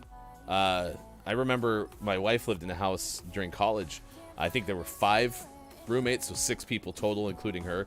And yeah, I mean, when you have that many people sharing a space, especially when you're getting into who cleaned the kitchen last and all that stuff, that is difficult. Honestly, even being married and thus being roommates can be difficult, right? Just one-on-one. I am a piano. Kit Kat, yeah, that's Arturo, which is Sports.Gaming's cat, and is the cutest pet on the internet. Meow. Copy, if I won the lotto, I'd build a massive streamer mansion where everyone has a stream room and a bedroom and an ensuite, and then people can just come and go as they wish. Yeah, I mean, you're describing actually some of the, org living arrangements, right? Your phases of the world, your 100 Thieves, right? They build or acquire big old houses, and then people all live together, which I don't think is a bad... I mean, especially if I was young and not married, like, that would be a blast. It'd be like grown-up dorms. Yeah, Sis.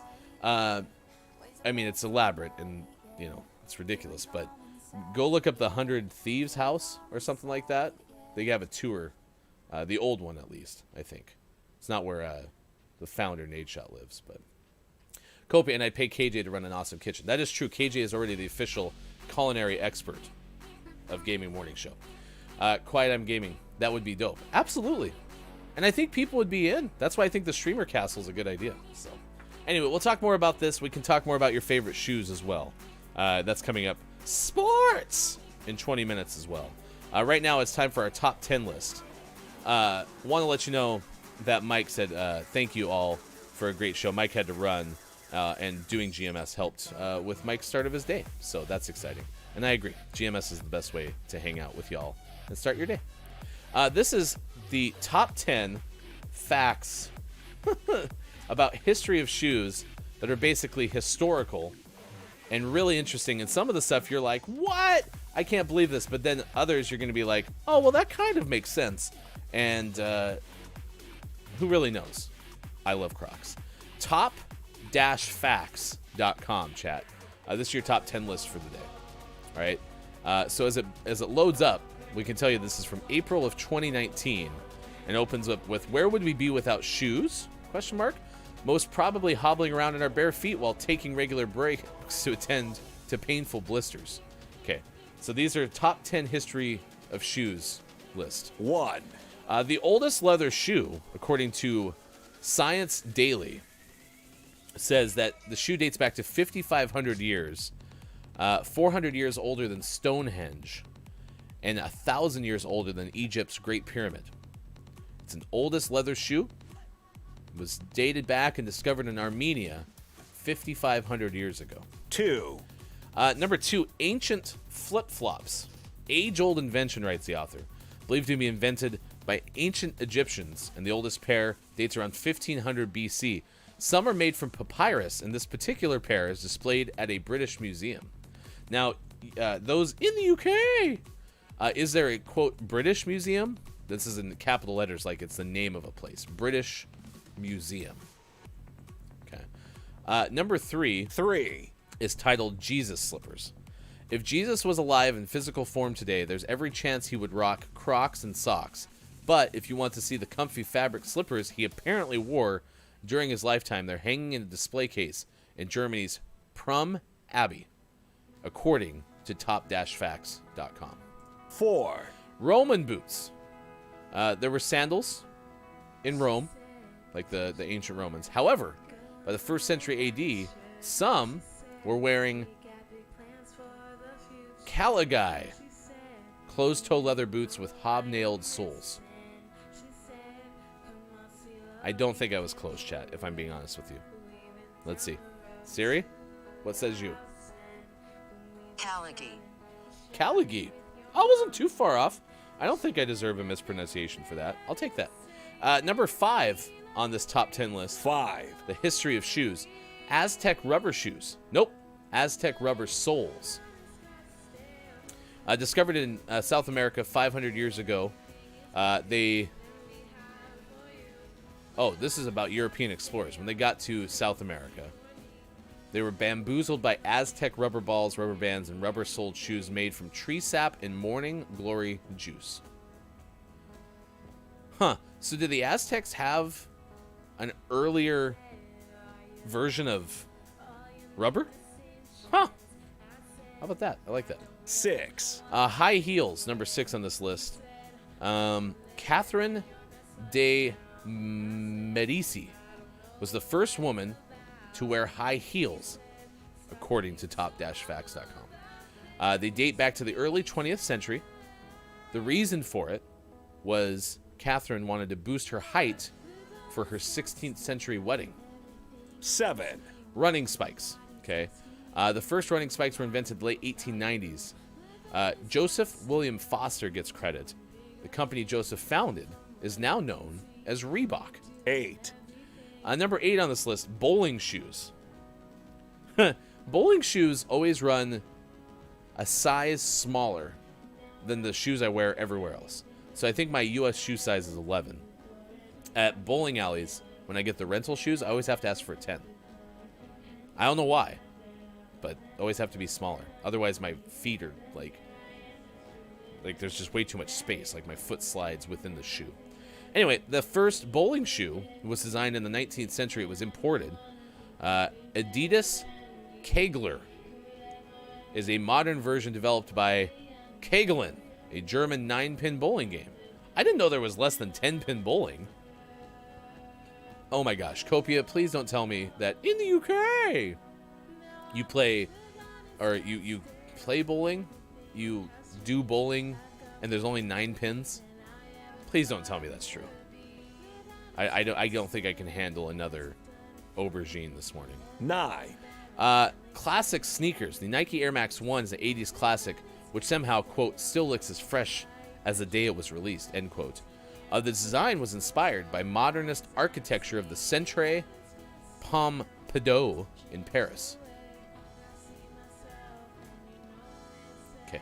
1. 0. By the way, this list went from 9, like every one that I had mentioned so far has been a numbered thing, 1, 2, 3, 4, 5, etc. This one's just a dot, so it's a bullet point. So 1. 0. it's not entirely accurate. It's closer to maybe being like a Snoopy line thingy. But anyway, Doc Martens boots still sell on the footwear sites. I think this is an affiliate link thing. But their Airway sole was first developed in 1945 by Dr. Klaus Martins. Attached to boots by the Griggs Company in 1960s and has been adopted by a host of subcultures since. I don't think this has an author listed. But if you want to read more about this, you can.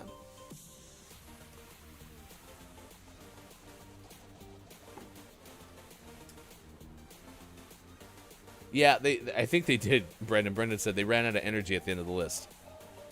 Yeah, oh, and also, here's number 10. It's kind of what they were saying. So, Scott Chick says, and with that, I dash off again. See y'all tomorrow. Have an awesome day. You too, Scott Chick. Thank you for being here. Scott Chick says, can confirm it is 10-pin bowling here.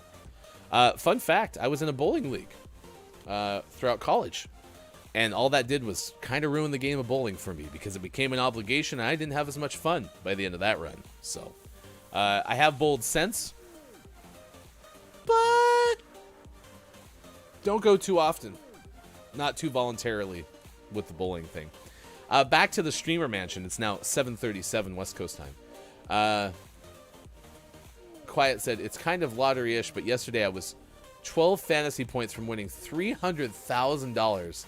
That's not quite enough for what you want, but it would have been a lot closer.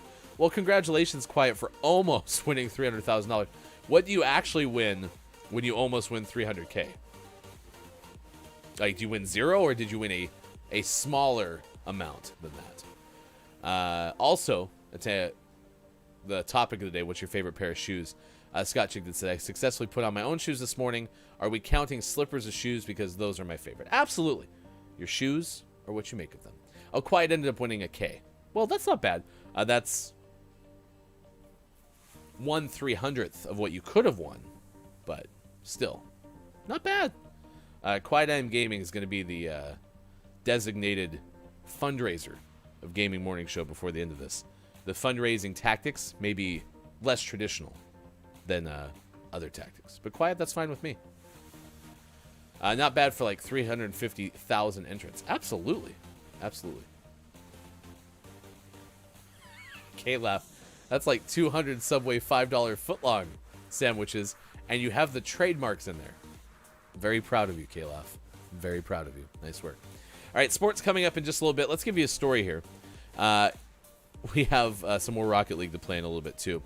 We told you earlier about a world record Christmas light display. Now, Lady K, if you're here, Lady K, TW, goat story. Ben Hooper of UPI says that a goat went into a government office in India and on video has been caught walking off with a file full of papers from inside the building. This video was filmed outside the secretary office, and it shows an employee chasing after a goat holding file papers in its mouth. Witnesses said the goat had entered the building while employees were working outside and walked off with papers from an office where documents related to village development projects are stored. Do you think this goat's like a secret agent? Because, I mean, I would have suspected, because goats are basically like animal document shredders, right? Like, the amount of stuff a goat can eat in a short amount of time is like insanely high, right? The development officer for this particular area, like this particular office, said the file carried away by the goat only contained scrap papers, not official documents. So the undercover goat was bamboozled. The employees recovered most of the papers from the animal, but some had been chewed up. Same person said employees have now been instructed to remain inside the office whilst working. Oh, I get it. So, like, if they're not working, they have to put everything away? Or are they being asked to not work from home anymore? I'm very, very confused what that last part said. It said, the person said employees have now been instructed to remain inside the office while working.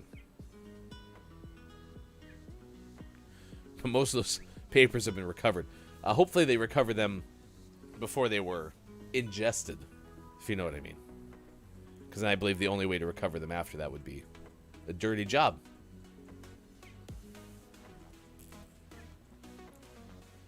My brain immediately goes to that scene in Jurassic Park with the Triceratops. That's a lot of Jeff Goldblum, 1994. All right, 7:41. Let's play a Rocket League game. After this, it's sports. I don't really want to talk about sports. I kind of wish that Mike was still here because Mike had a very good sports weekend. I had a very bad sports weekend. So, F1 race was yesterday. We'll talk about that. NFL scores. We'll have those coming up for you. Next hour, play some community games and also the GMS Gaming Hour. I jumped too early. And so far, K-Laugh, 19 before 8 o'clock, I am remembering to grab my canvas shoes. But will I remember when it's actually break time? That's inconclusive. And seemingly doubtful, but possible. I did watch some streams a little bit over the weekend. That was fun. I had a really good Saturday morning of viewing, which I hadn't had in quite some time. Because usually Saturday morning is a pretty big work day for me. But I will still attest that the Clip ME show is the best show on the internet. I love it. Chris is a delight as the host.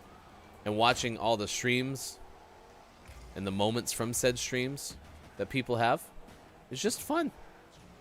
It's hilarious to see all the creativity that's out there from, a variety of folks. Like, for example, okay, I would never play one of the Souls games. I think there's Dark Souls. I think there's Demon Souls. I want to say that I'm not making these things up. And even like Archie, I think, is playing another Souls game. And I don't like watching that as much as I liked watching Archie play Cuphead. Like, watching Cuphead was really fascinating. I think the Souls games are a little bit too slow for me in terms of keeping my attention. Whereas, like, Cuphead was kind of frantic the whole time. Still frustrated Archie the exact same way. And all of that is incredibly entertaining. I bring that up to say, like, I love watching these clips because Celeste looks like a beautiful game. It looks like a little bit more of a fast-paced adventure. And Jordy was playing that, and that was entertaining. And apparently it required a lot of perseverance. So that was cool. Downs is hilarious. End of story. Kiki is great at saying things unintentionally into the microphone that sound worse than Kiki intended it to be. That's hilarious. So yeah, all in all, pretty happy. Clip ME was always great. Was great as always, excuse me. If you don't have to backtrack every time, I would be hella into Dark Souls. Oh my gosh, are you serious? So like there's no checkpoints for Dark Souls? Isn't that like the rogue format? I learned that about Returnal, I want to say, on a previous GMS plays. Or do you mean like you're advancing within like the level, but then you need to go get something, so you have to turn around?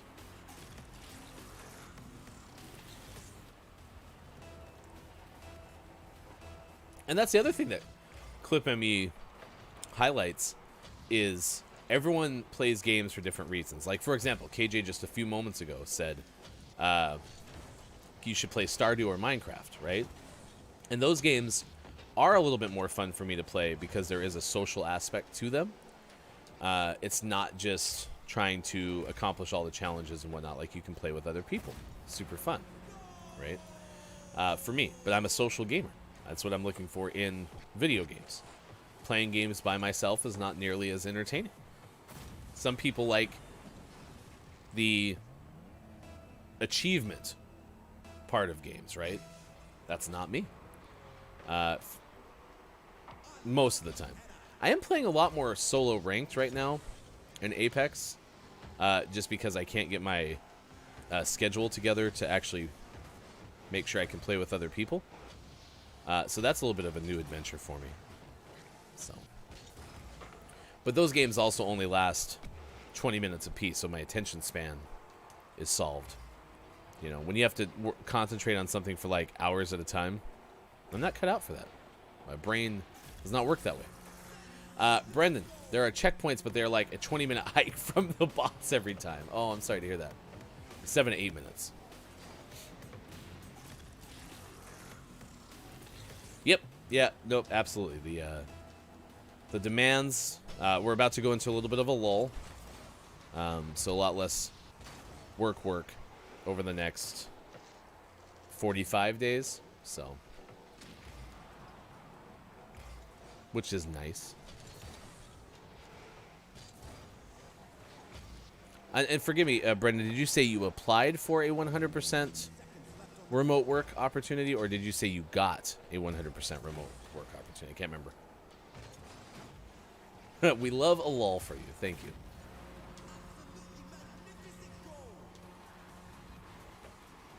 We have an unexplained chunk of ice crashing through a New Jersey house. That story is coming up on Gaming Morning Show as well. It is National Miners Day, M-I-N-E-R''S. And so I don't understand that for... Well, to clarify, not minors, like you're not an adult yet. But I don't understand why it's only one minor. Because according to the copy I have, National M-I-N-E-R''S.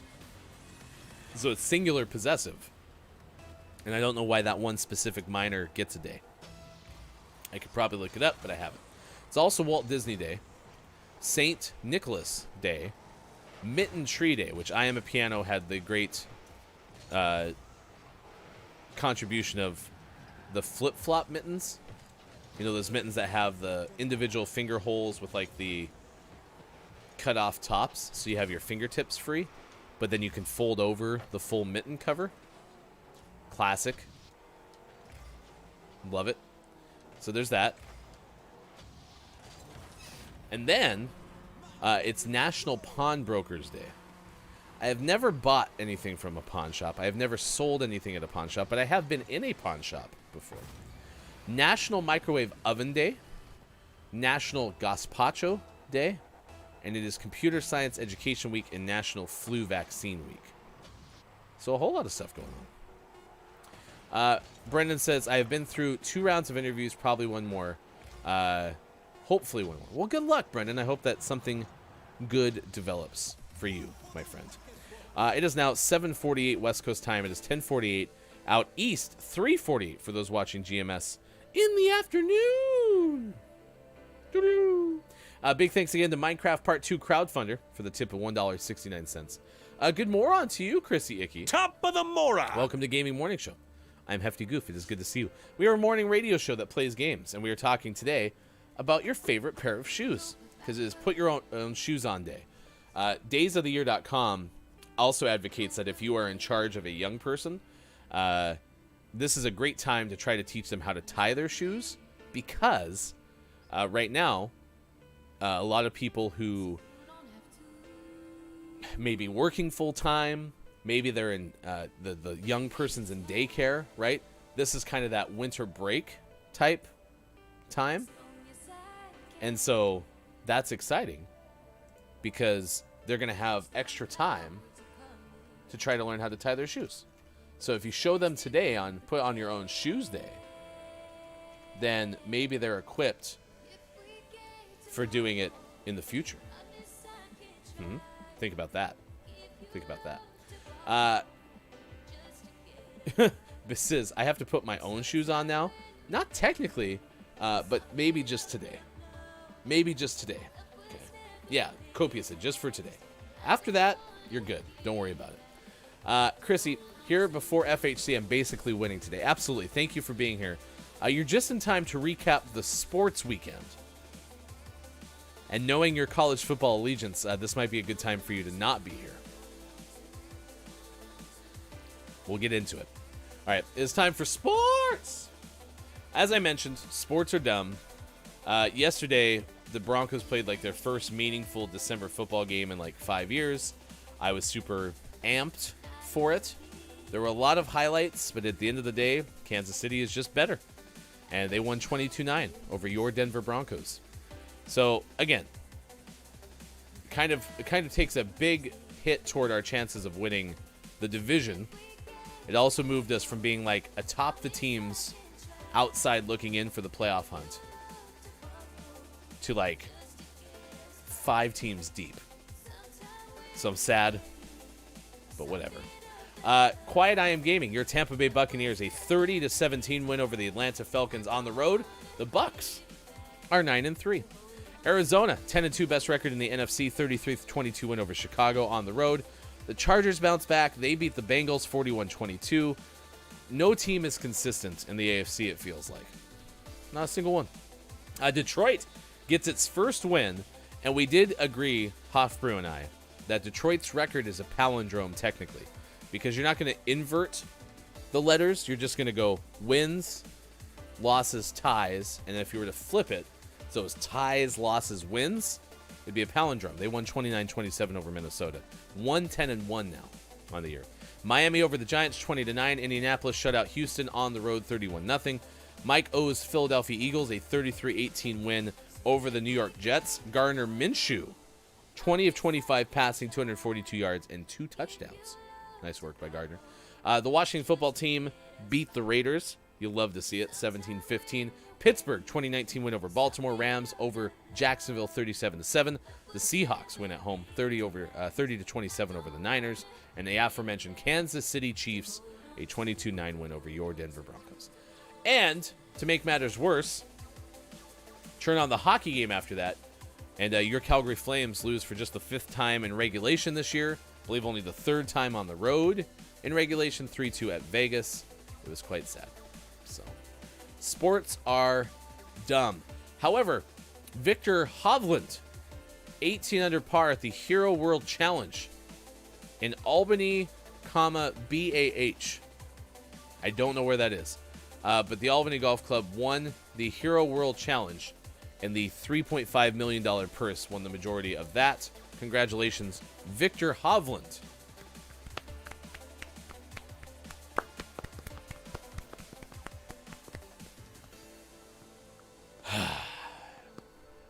All right, more sports. College football playoff is set. Cincinnati will take on Alabama. Michigan will face Georgia. Those are New Year's Eve semifinal games. Alabama, the top seed, because they upset Georgia in the SEC championship game, 41-24. What else happened? Billy Napier, 7-year, $51 million contract, fifth highest paid coach in the SEC, signed on to be the new Florida head coach. Oklahoma hired Clemson defensive coordinator Brent Venables to replace Lincoln Riley. There's that. Lane Kiffin, new contract with Ole Miss after the program's first 10-win regular season. And Akron has hired Oregon offensive coordinator Joe Moorhead, I believe a former assistant for the Zips. Now, all of that to say that on Friday night, the Oregon Ducks lost to the Utah Utes in the Pac-12 championship game, 38-10. And now the last 48 hours have all been, is Oregon's coach going to Miami, where he was a former student athlete. So, yeah, if you Google Mario on, I almost said Google Mario on Twitter. If you search Mario on Twitter, it's been trending, and like 80% of it has to do with the video game character, but like the other 20% have to do with the head coach of the Oregon Ducks football team. Now, Copia says, "Go Canucks, go." This Dateline, Vancouver, British Columbia. The Vancouver Canucks have named veteran Bruce Bardot the coach following a leadership purge late Sunday night. 3 executives, head coach Travis Green, were all let go. The Canucks, in a statement, said general manager Jim Benning was fired, assistant manager Jim Weisbrod, Green, and assistant coach Nolan Bumgarner were also relieved of their duties, according to the Associated Press. So not a good day in Canucks land. All right, last but not least, Lewis Hamilton won a 3rd consecutive Grand Prix. Now, even with Max Verstappen in the chase for the F1 World Championship, there is 1 race left. Those two have the exact same amount of points. Right now, Max Verstappen has a tiebreaker with more wins this year. I didn't like yesterday's race. I talked to Sports.Gaming about this. It seemed like every single time that Max was trying to find a way to win, it had some controversy to it. Now, Hamilton did run in the back of Verstappen at one point. I still think that was Lewis's fault, but I just didn't feel as good about Max yesterday. So I'm hoping to feel better about Max next week. But yeah, just didn't feel good about Max yesterday. It wasn't an enjoyable racing experience for me. Superphonic says the craziest race ever. All right, so this is the first race in Saudi Arabia. Very narrow. That's the thing that I took away. Like, there was barely any overtaking space. And there were 2 red flags, a whole bunch of virtual safety cars. It just seemed like it was, maybe that had something to do with it too. A very uneasy race for me, just because there was so many safety precautions yesterday. Hamilton passed Verstappen with 6 laps remaining. The race was chaotic, writes the Associated Press, from start to finish. 3 standing starts, 2 red flags, and multiple yellow flags. So, Kopi, I've really gone off on Max this year. Super, I don't think it was either of their fault. If I had to blame someone, I'd blame Lewis. And in Lewis's defense of the rear ending, if you will, I mean, Lewis may not have known that Max was allowing him to pass at that point. The thing that doesn't make sense to me is Lewis should pass him. I mean, Lewis is trying to race, right? But yeah, the 2 passes, including the one that Max is penalized for, just seem to be always cutting corners. I don't think Max is being dangerous. I think Max is being very aggressive and constantly aggressive. So it's just, that's what's getting frustrating, is it's putting other people in harm's way because Max is just always being aggressive. And I feel like Lewis is just on such a hot streak. Mercedes has done a nice job, right? Mercedes is setting up Lewis for success. Lewis is an amazing driver. And so I think Max is starting to also feel pressure and reacting negatively toward that. Even walking off the podium yesterday. I don't know. And again, I love Lewis Hamilton. I think Lewis Hamilton is like everything you want in a race car driver. So, Yeah, I don't know. I mean, here's the other thing, too, that I'm really worried about for next week. The last race is in Abu Dhabi. Max has the tiebreaker. So technically, if both drivers do not finish, Max wins the championship. So we'll see. We'll see. Again, I think I was a little uneasy. Sergio Perez had an amazing, it was the first standing restart. Sergio Perez did everything that Sergio could possibly do to avoid hitting other cars and still got taken out. Not by, again, anyone wasn't trying to target Sergio, but Sergio did everything Sergio could do to avoid getting hit and just couldn't. So, Kobe, I wasn't even a fan of Hamilton, but this season he's shown that he is the best. Oh, yeah. Lewis is an amazing race car driver. Absolutely. And I'm excited. This year's been a lot of fun to watch because there's been competition. So I kind of like Sergio a lot. And I almost was like, well, maybe I'll shift my allegiance towards Sergio. I think I'm just going to be a Red Bull fan. Because the problem is in F1,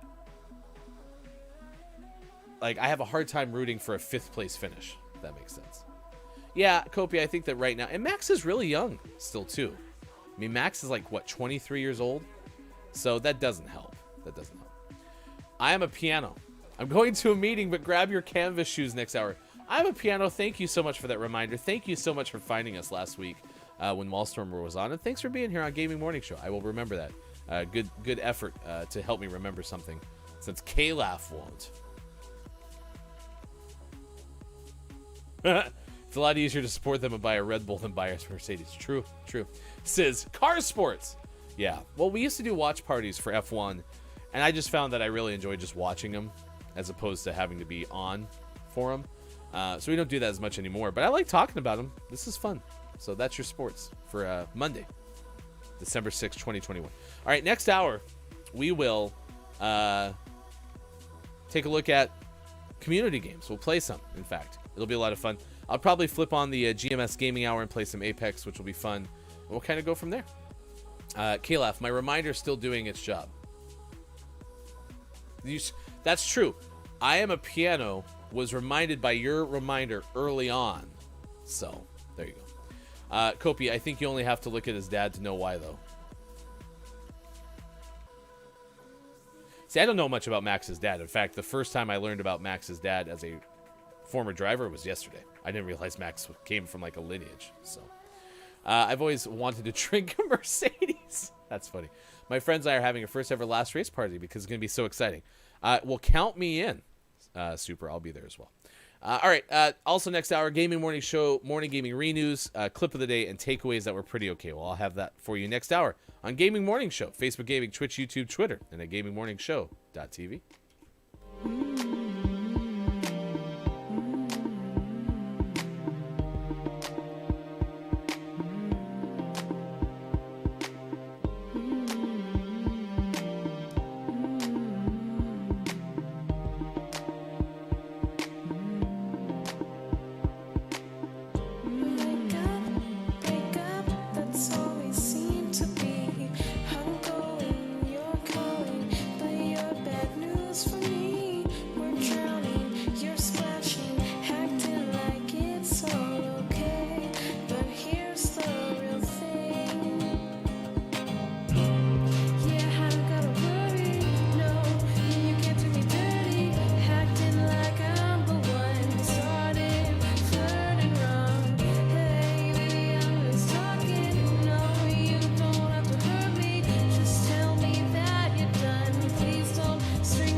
myself out of this game. It feels like hell. Remember to still be humble when people ask what's going on around me.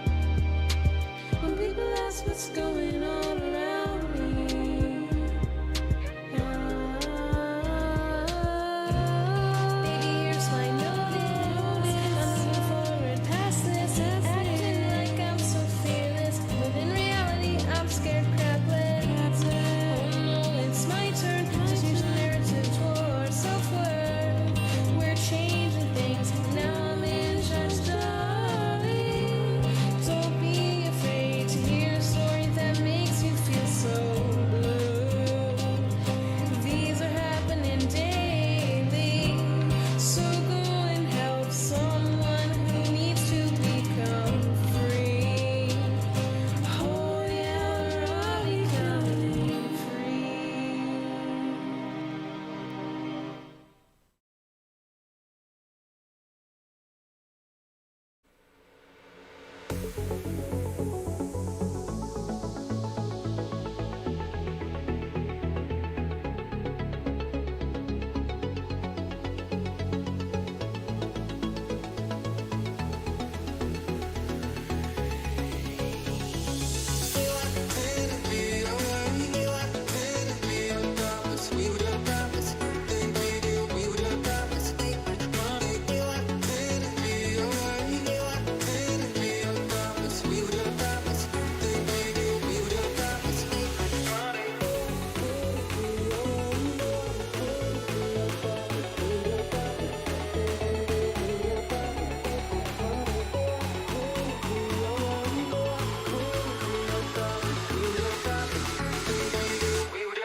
You are one of life's winners.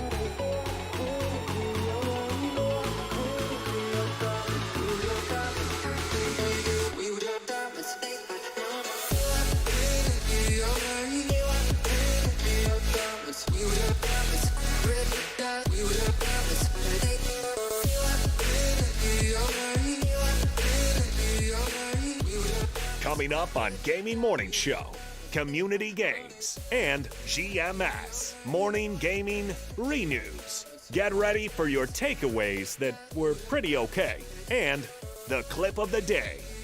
Join our Discord and become a Patreon. Go to gms.watch and click on where to find GMS. Time for hour number 3, right now. Morning, gamer. It's Gaming Morning Show. Thank you for being here. 8:07 West Coast, 11:07 out East, 4:08 now for those watching in the UK.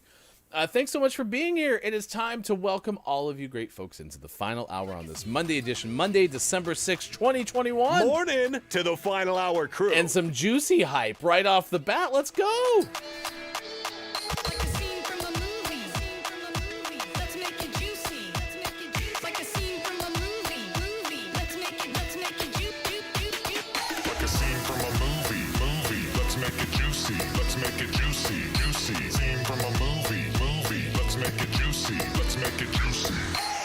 incredibly juicy. It's the final hour crew. Hello, FHC. Hello, FHC. Chris M.E. is here, ambassador to the final hour crew. It's Copia, Chrissy, Icky, K-Laugh this morning. Sis, good moron again to you. Superphonic's been here toward the tail end of the second hour crew. I am a piano, had to jet, but had been here for the duration of the show. KJ might be back in the final hour crew. Quiet I'm Gaming might also be here as well. Chrissy, Icky, good moron. Everyone hanging out with us this morning on Gaming Morning Show. Hello, FHC. Sis says, I've never watched an F1 race, but I feel like I have to watch this one. Sis, I think it might be worth it. F1, Chris even asked, do they still drive in circles? That's one thing that's actually fun about this. There's no like oval tracks, so it's all road races. They're all, zooping around and all that stuff. The race for the championship, if you will, is going to be this Sunday, 5 a.m. Pacific time. 5 a.m. Pacific time. So, if you're a West Coaster, you have to get up early.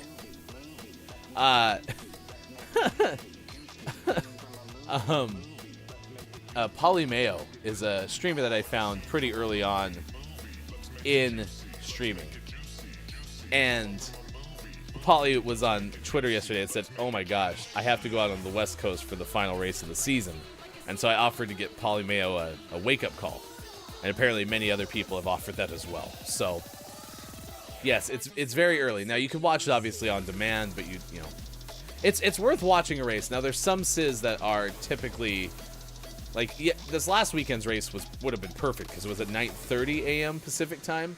There are some that are like 2 p.m. Pacific time because they're in the U.S. There was one that was in Mexico and Brazil that were a little earlier, but then there's some that are like 2 a.m. Pacific because they're in Japan, right? Most are around 5 or 6 in the morning West Coast time. So, anyway, watch it if you can, even if you can watch the highlights. It's a lot of fun. I really enjoy watching the races. Chris MU will not be there. Definitely not going to get up. What? You're not going to get up at 4? I could call everybody if you want. Just go to Discord, okay? And let me know if you want a wake-up call, and I can give you a call. K-Laugh, I forgot the shoes. I'll put them in the Discord. I forgot them again. And that wasn't your fault. That's me. You all reminded me. I know. I'm sorry I disappointed you, chat. I'm even upset with myself, if that makes you feel any better. So, me. That was Hefty's fault. Sorry. Will you ever forgive me? All right, we're gonna play some Apex this morning. It is the GMS Gaming Hour. If you've never been here for a GMS Gaming Hour, well, it is where we still do the show, but we have a little bit more focus on the gameplay than we typically do. So yeah, thank you for being here. We are gonna have community games though here shortly. We can play Don't Let the Person Floating from the Balloons Fall in the Monster's Mouth. We could also play Google Feud. I mean, if you want to. We don't have to. But if you want to, we could. It's up to you, chat. It's an option. Thank you, Copia, for remembering the easy-to-remember acronym for the record all time. Chris hit me, call me. It'll help as much as it did for Hollywood Squares. Copia would like a wake-up call at 1 p.m. Absolutely. Let me know. Happy to do it. Chrissy, I will happily watch highlights should they find their way to my face. I will send you a link to the highlights so you have it. So. What'd Copia say? Call me. 1 p.m. wake up. Absolutely. I got your back, Copia, for sure. Listen, the race is a lot of fun. I hope that it's less... I hope it's a little less dramatic than this last weekend. Last weekend was too much. Too much. But sports, they're stupid anyway. Broncos-Lions next week. Catch the fever. Today, our topic of the day, for those just joining with the FHC, well, it is put your own shoes on day. For just today, you have to put your own shoes on, okay? What is your favorite pair of shoes is what we're asking. So the reason that I was telling people that I was going to bring shoes to the show was because I have these canvas shoes, and they're very comfortable. I like them a lot. So I was going to show you all. Instead, I'll put them in our Discord because I forgot and failed. KJ says, can you call me? No reason, but if you're taking requests, absolutely. I will definitely call you. So, like Blondie. Wasn't Blondie Call Me? Call me. Na, na, na, na, na, na, na, na, na. Call me. I think that's the truth anyway. So yeah, sure. My favorite shoes are my Shoes ME slip-ons. Shoes ME fit amazingly well. I always forgot whenever I'm Octane, I usually run over here to try to get stuff for people.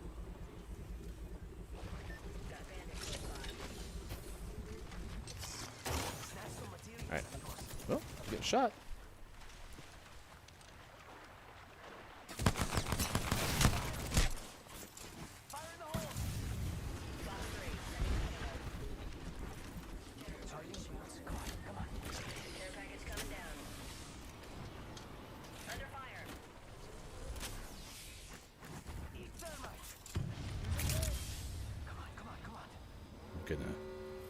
Octane to the best of my Octane ability, even though I can't hear anything. That's always the hardest part about playing this. Oh, we're I didn't know we were.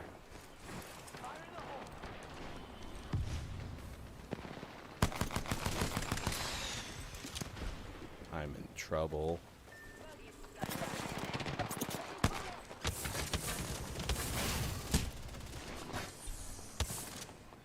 Oh, I forgot I had a shield battery.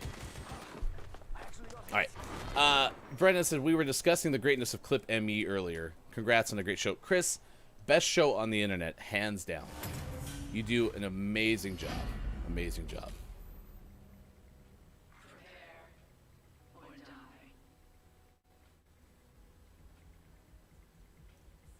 Amazing job. Take a screenshot of that because I don't know what that means. Chrissy, my favorite shoes are my Birkenstock sandals. I'm officially an old lady. Interesting. Oh gosh, I gotta get stuff. Oof, that was close.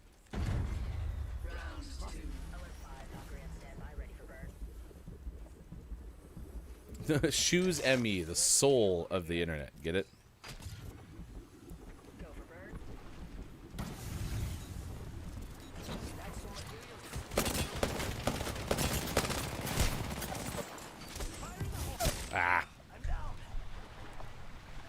Biz, I don't know if I'd call them my favorite shoes, but my Adidas Ultra Boosts are my everything shoes. My everything shoes. This person really likes their devotion.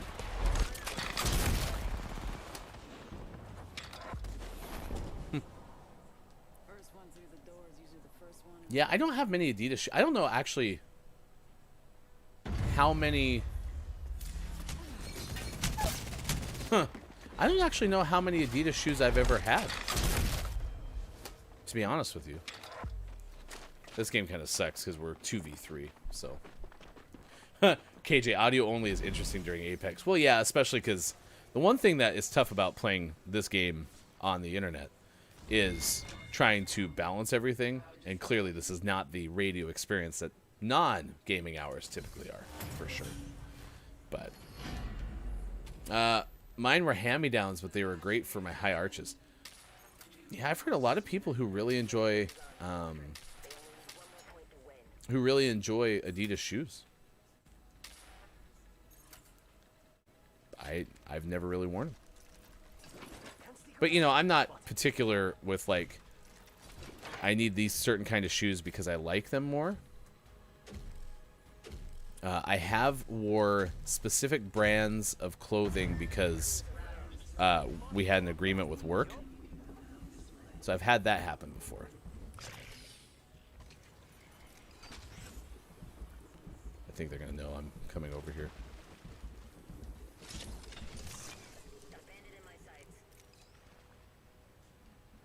Well, maybe they're on the other side now. Let's see what I find over here.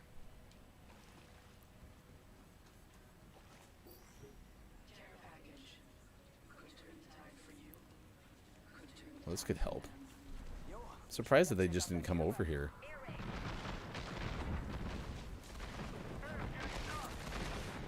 Well, that is going to reach all the way back here. I didn't think it would.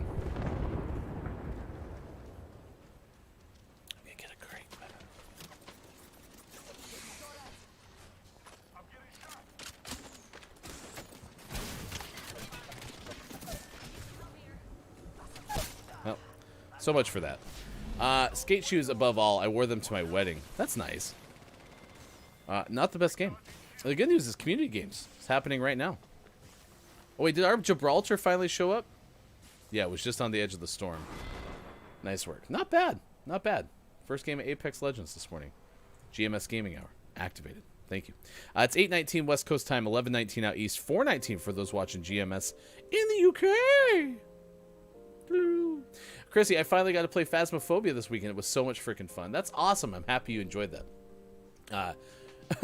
King Gray. Also, I'm divorced, so, like, don't follow my advice. Do you think the shoe choice had something to do with it?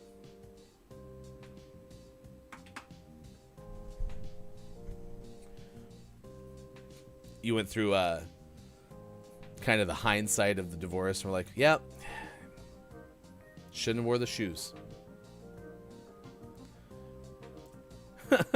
I wore Converse to mine and the same thing happened. Okay, well, apparently shoes have more to do with longevity of marriage than I realized. Thank you for the advice, King Gray and Decopia. Check out King Gray. King Gray likes to play Phasmophobia as well. There you go. That's where you find King Gray. Discord, Patreon, donate links available at gamingmorningshow.tv/where to find GMS. And today is Put Your Own Shoes on day. Strange as it sounds, according to daysoftheyear.com, the history of footwear itself is exceptionally varied and colorful. The first shoes were probably worn around 400,000 years ago in the Middle Paleolithic period. They weren't as stylish as the ones you get a hold of today, made from leather and wrapped around the foot. In a pinch, though, bark and big leaves were probably used, making a rudimentary sandal. King Gray, if it wasn't the shoes, I'm still going to blame them. Fair enough. Fair enough. All right, Bob, what is our community game today? Don't let the person hanging from the balloons fall into the monster's mouth. Thank you, Bob. I appreciate your help on that one. You're welcome. Bob's in good spirits today. Bob had a birthday yesterday. So, by the way, if you didn't know, Bob's birthday was on Sunday. So, happy birthday to Bob. Happy birthday to Bob. Nailed it. All right, I'm going to do this. Boop. I'm going to do this. Boop. All right, pretty okay. I'm going to get this ready to go. Now, last time we left, don't let the person floating from the balloons fall in the monster's mouth. We had a tough game, but we kind of threw as well, if I'm being honest with you. Copia did this earlier for us. Thank you, Copia. If you ever want to know how good we've ever been at this game. To see the record for the most balloons banked in Don't Let the Person Floating from the Balloons Fall in the Monster's Mouth, remember to type the easy-to-remember acronym DLTPFFTBFITMMREC. That's all you gotta do. Chris and me, did Bob have burgers on his birthday? I'll have to ask Bob if Bob had burgers. Here, I'll send him a message really quick. Bob. Sending you a clip from Friday when we wished you a happy birthday. But now, Chad is asking, did you have burgers on your birthday? Bob's burgers. We'll see if Bob writes back. I don't know if Bob is a morning person, so please help us by guessing letters. It's famous brands this morning. K-Laugh guessed E, and King Gray guessed R. So, N from Chris M. Yee. N. All right, I'm going to go with the Alien Anonymous Memorial A. That did hit. And I will guess T as well. T as in Tom. Oh, we're cracked. Well, could you imagine if this first one, chat, was a shoe brand? We have A --E and then --TER. Apple Computer is the guess from K-Laugh. K-Laugh, you are incorrect. Nope, you are not incorrect. In fact, you were spot on. Congratulations to the one, the only K-Laugh. Cracked. KJ guessed LNMOP. Did I just say LNMOP? Did I reverse the N? I believe I did. I clipped it just to be sure. We can find out for sure. Huh. Well, K-Laugh, nice work. Cracked. And we banked 6 balloons to start off this game. Yeah, Sizz the monster. Get wrecked, monster. Can't mess with K-Laugh. So, Amelanope. So, it's a word. Buzz Lightyear, big swing from our good friend Copia.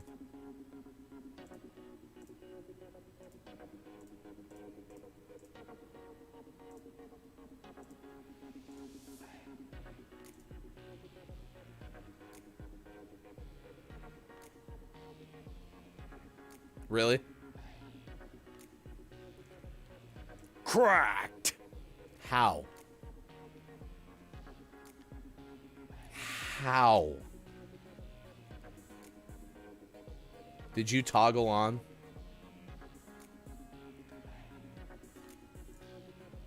Huh. Impressive. This one's outer space. Good luck. Listen. I'm impressed. You did something that I can't do. Outer space. What's this one? Saturn's rings? I guess there would be a apostrophe. Copia? Calaf. I'm so impressed. Lightyear Buzz. It's outer space. Is it Uranus? The Myco Memorial Uranus? It's not. I guessed you. I cheated. I went before the timer's out. But Calaf, Copia, those were two of the most impressive things I've ever seen. See, and I kind of like when Copia just guesses. Like, I appreciate you guessing the letter S, but like, it's really fun to see you take the big swing.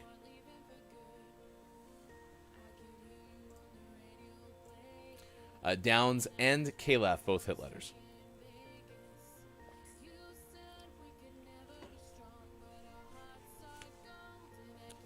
Chris M.E. says, reminds me of Mike O-Dog. I'm scanning. Scanning the memory bank. Mike O-Dog.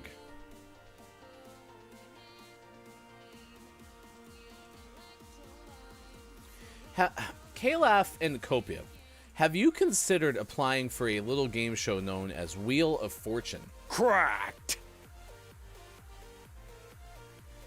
Why not? What's holding you back? You want to start the Streamer Castle Village Mansion thing? Just go get $1 million some on Wheel of Fortune. Books and movies. 4, 3, and a bunch. Quiet Time Gaming streaming Wheel of Fortune clone would be neat. I've always been intrigued, you know, especially because there was those trivia games. HQ Trivia was one where they would go live and everyone could play. It would be neat to find a way to be able to host like a live show and keep it from being cheatingable. For example, I want to host trivia on stream as part of GMS Games. But part of the fun of trivia is people not knowing the answers. And I know inevitably, especially if we offer some sort of prize, people are just going to look up answers. And that's not as much fun. Like, I'd rather do it in Discord and, you know, make it kind of a closer circle. I think that would be fun. So, Pride and Prejudice.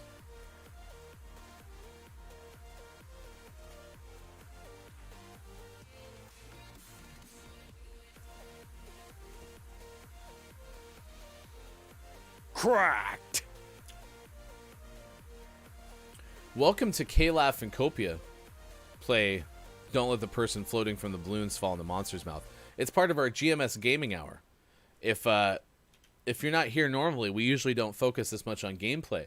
But with as cracked of individuals as these two are, I mean, we're going to get to 95 balloons, which is our all-time easy mode record, in the next 2 minutes. King Gray, Pride and Prejudice and Zombies is amazing. That's good. I like that line a lot. Oxymorons is the name of this one, categorically. 7 and 7. So very balanced. Copia or Calaf have to get it right to break the tie. Quiet Time Gaming threw you an N. N. Plus sign. I don't think there was a plus sign, Bob. LMNOP from KJ. RSTINE. I'm gonna click him, KJ.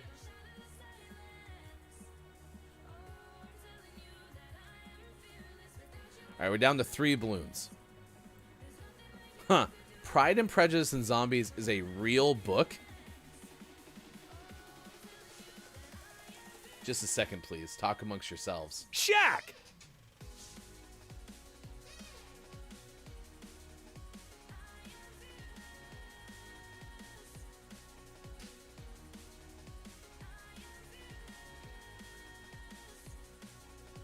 It's also a movie.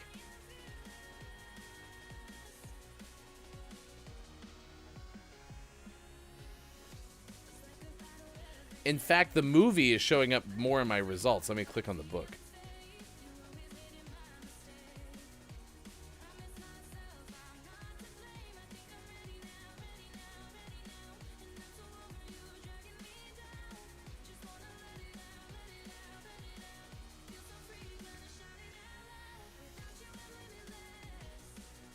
I can get it for $8.64.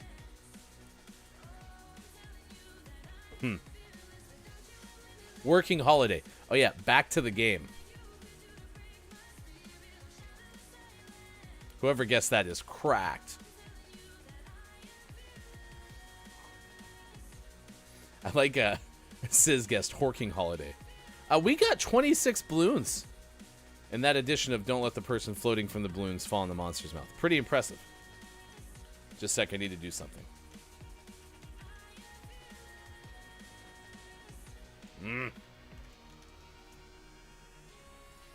Just a sec, I said.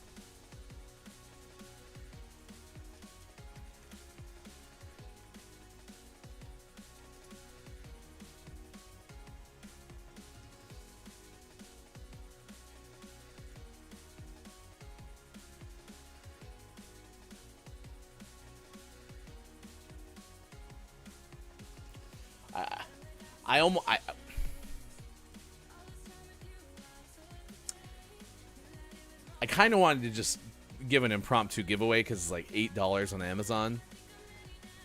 But in the UK, it's like 16 pounds.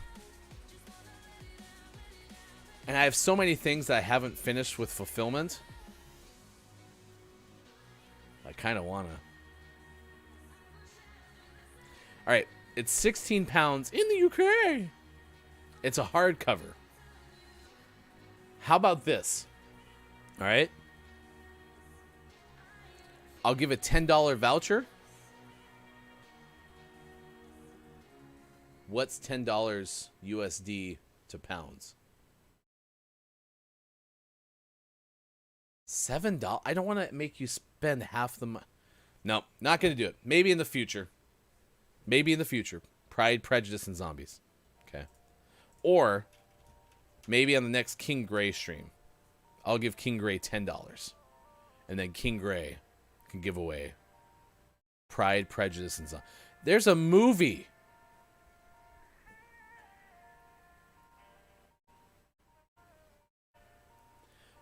%46 Rotten Tomatoes. How bloody is this thing?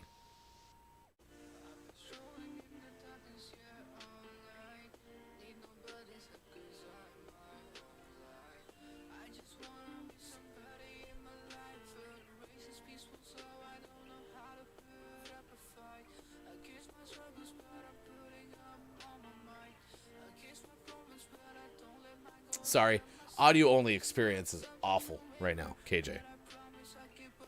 I'm just flabbergasted. Ugh. Ugh. Oh. Nope, I can't watch this movie. All right, cool. It's now 8:33 West Coast, 11:33 out East. It's 4:33 for those watching GMS in the afternoon. Wow, that was a derailment of all sorts. Very good tangent. Thank you, King Gray. Nice contribution to the show. I don't even think I need to wait. Nope.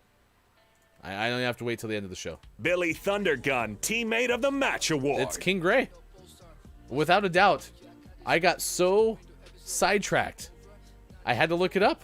I almost gave a hardcover book away, chat. You can probably find it at your local library. Pride, Prejudice, and Zombies. Wow, Gray. Well done. Enjoy that Billy Thundergun Award and all that comes with it. All the fame and fortune. Yeah, Chrissy Icky was even up here saying, yeah, it's a movie. Huh. Chrissy, have you seen the movie? Yeah.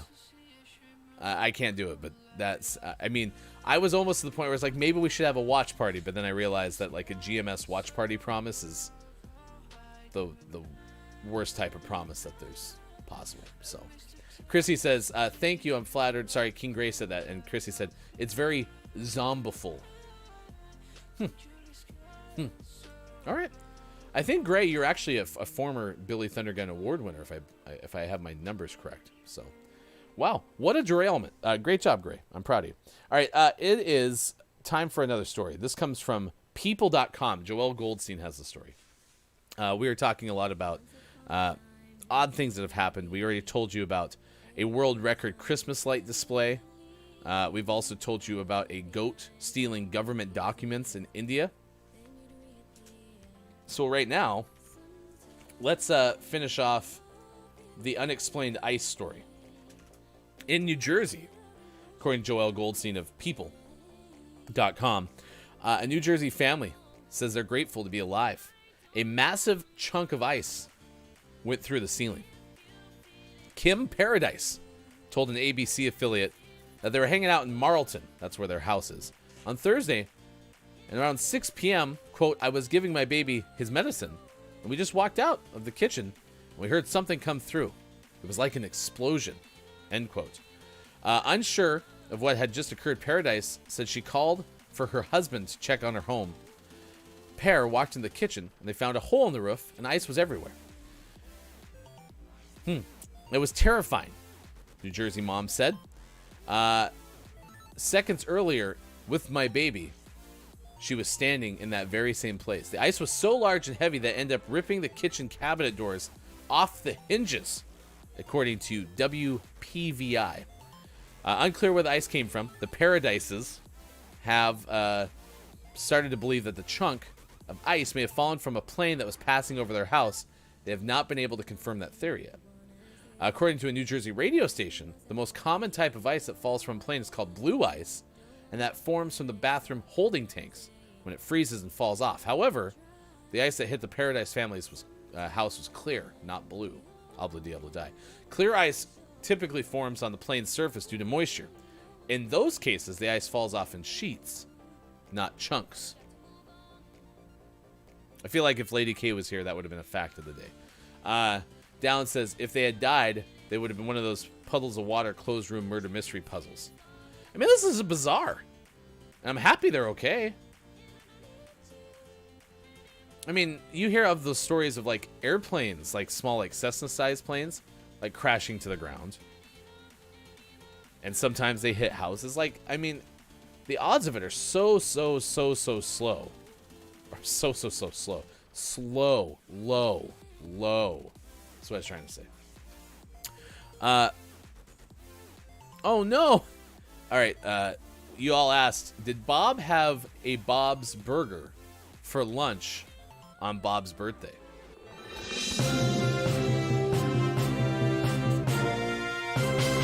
This just in from Bob. You know, Bob, right? Bob is good with it. I did have a burger on Saturday. Thinks perhaps it was undercooked. Spent the actual birthday in bed sick. But I've recovered now and driving back. So that gives us a chance to play Hardy or not Hardy? Is having a birthday burger that is undercooked hearty or not hearty, chat? Which one? I'm going to go with not hearty. That sounds awful, and I feel badly for Bob. For Bob's insides. Nice. Bob's birthday burgers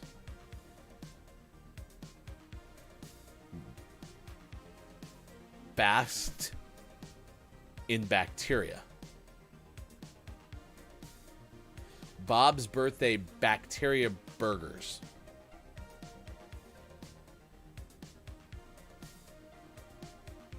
Brendan says, I think the GMS Watch Party pile is larger than my unplayed Steam catalog at this point.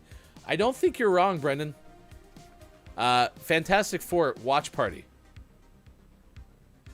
Coming to a Discord near you. Chris M.E. says, not hearty. Probably ended up with a pretty empty stomach after. Yeah. Honestly, I don't think I've ever had food poisoning. I feel lucky that that is the case. Really don't think I've ever had it. And that's good, especially considering one of my favorite restaurants in our area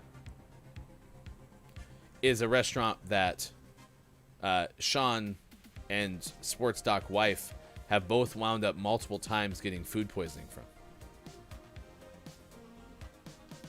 Not an enjoyable experience.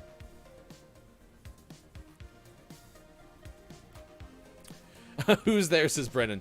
The way I just thought someone knocked on the main office door. True. Hey, no one gets sick today, okay? You gotta stick with me. We only have 10 more minutes until Gaming Morning Show Morning Gaming Renews. And we didn't even have Sports Gaming this morning. It was Mike's pancreas that brought us the Gaming Morning Show Morning Gaming News. So that was a win. But yeah, we have clip of the day coming up shortly. All right, let's go.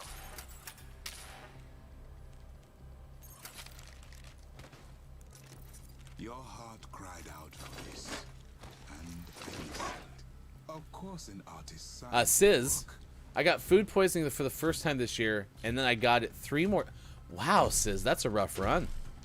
Rough run for you. I'm sorry to hear that. Let's see what else. I learned the hard way that if you get food poisoning, what are we doing? That if you get food poisoning, you will know it's food poisoning. Is it that obvious?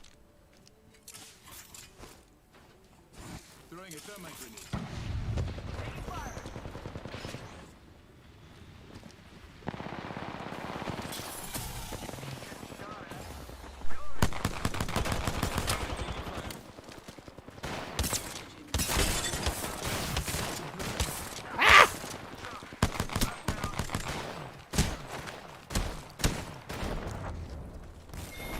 I deserve that.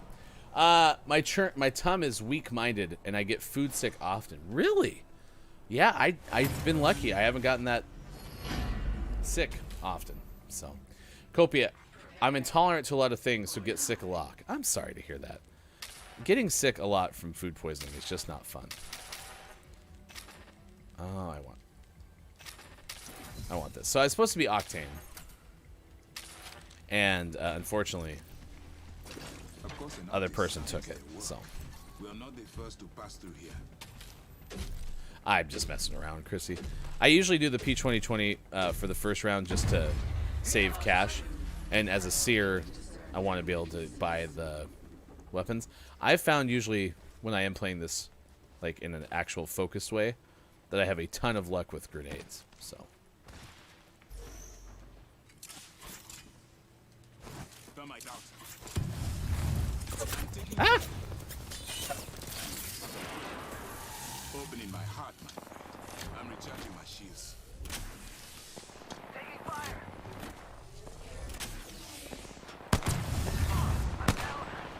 Apparently out of grenades. Perhaps you will consider your actions. Reloading. Fire. Eye down the... Perhaps you will consider your actions from now on. Nope, not gonna be able to make it. Unveil. Ran right toward him though. I usually buy the flatline right off the bat. Yeah, I'm bad with the flatline, really bad. Like, I love the Prowler in this thing. I was just trying to help my teammates. Yeah. Like, this is... Right here, this is kind of my ultimate lineup. Little Mozambique. Little Prowler. Of course, an artist signs their work. Also, I really like helping Downs try to further the P2020 propaganda. It's a lot of fun. Chris just keeps giving the P2020 a bad name, and I don't think it deserves it. So.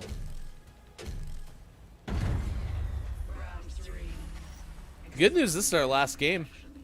Got Gaming Morning Show, Morning Gaming Re-News coming up after this. Had a really good weekend of ranked when I was able to play. It was fun. Okay, so someone's over here.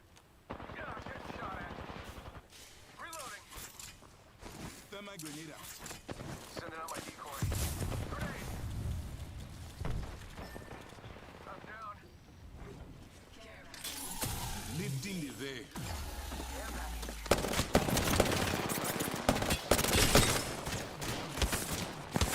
Ah! I downed the enemy.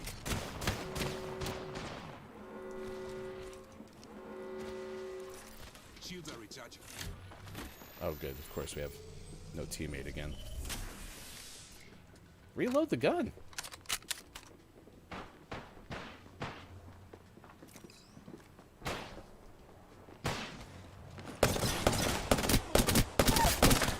Reloading. Enemy down. Drawing back the veil. Ah, bummer. Oh, I didn't realize they had gotten the ash up. That's fine. Well, we tried. Chat. I think both games today that we tried to play on the show, we didn't have a third. So. Alright, P2020 isn't that bad with hop-ups attached. I've eliminated many opponents with the P2020. Prowler is OP for controller players.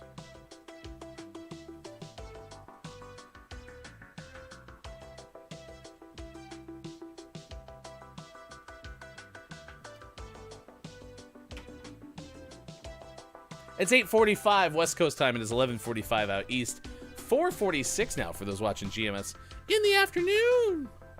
All right. We're going to send you somewhere if you're watching on Twitch after the show. Thank you for being here. For those who get food poisoning easily, thank you for teaching me something. And I hope that all is as good as it can be with your stomachs in the near future. Sizz, I hope you don't get a single ounce of food poisoning the rest of the year. I think you should make it the next 25 days without a single ounce of food poisoning. And if that doesn't happen to you, you can blame it on me. Okay. Downs, close. It all started to go wrong when you dropped the P2020. True. Thank you, Downs. All right. A couple of reminders. Tonight is GMS Plays, the return of said show. We are playing at 8 p.m. Pacific time with Sports.Gaming. It is Minecraft Season 2. And if you didn't know, now you know. We have a Minecraft server. You can join us on Discord and find out more of how to join. I learned today that Switches can't play with PC in Minecraft, so I'm probably still not going to play. I thought about getting it for the Switch so my kiddos could play. However, maybe I'll put it on a PC at some point. Also, new video from Digital.Games. This is a collaboration that Doc did with Pally Med, some of the doctors there.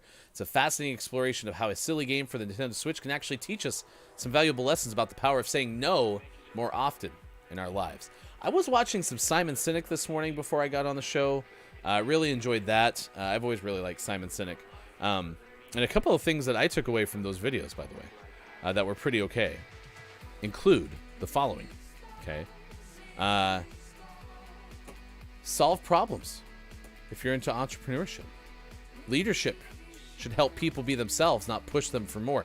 There was a story that Simon said about people who worked at the Four Seasons versus those who worked at Caesar's Palace in Las Vegas.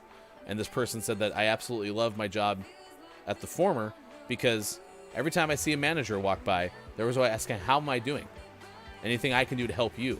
Whereas at the other place, that same person worked there too.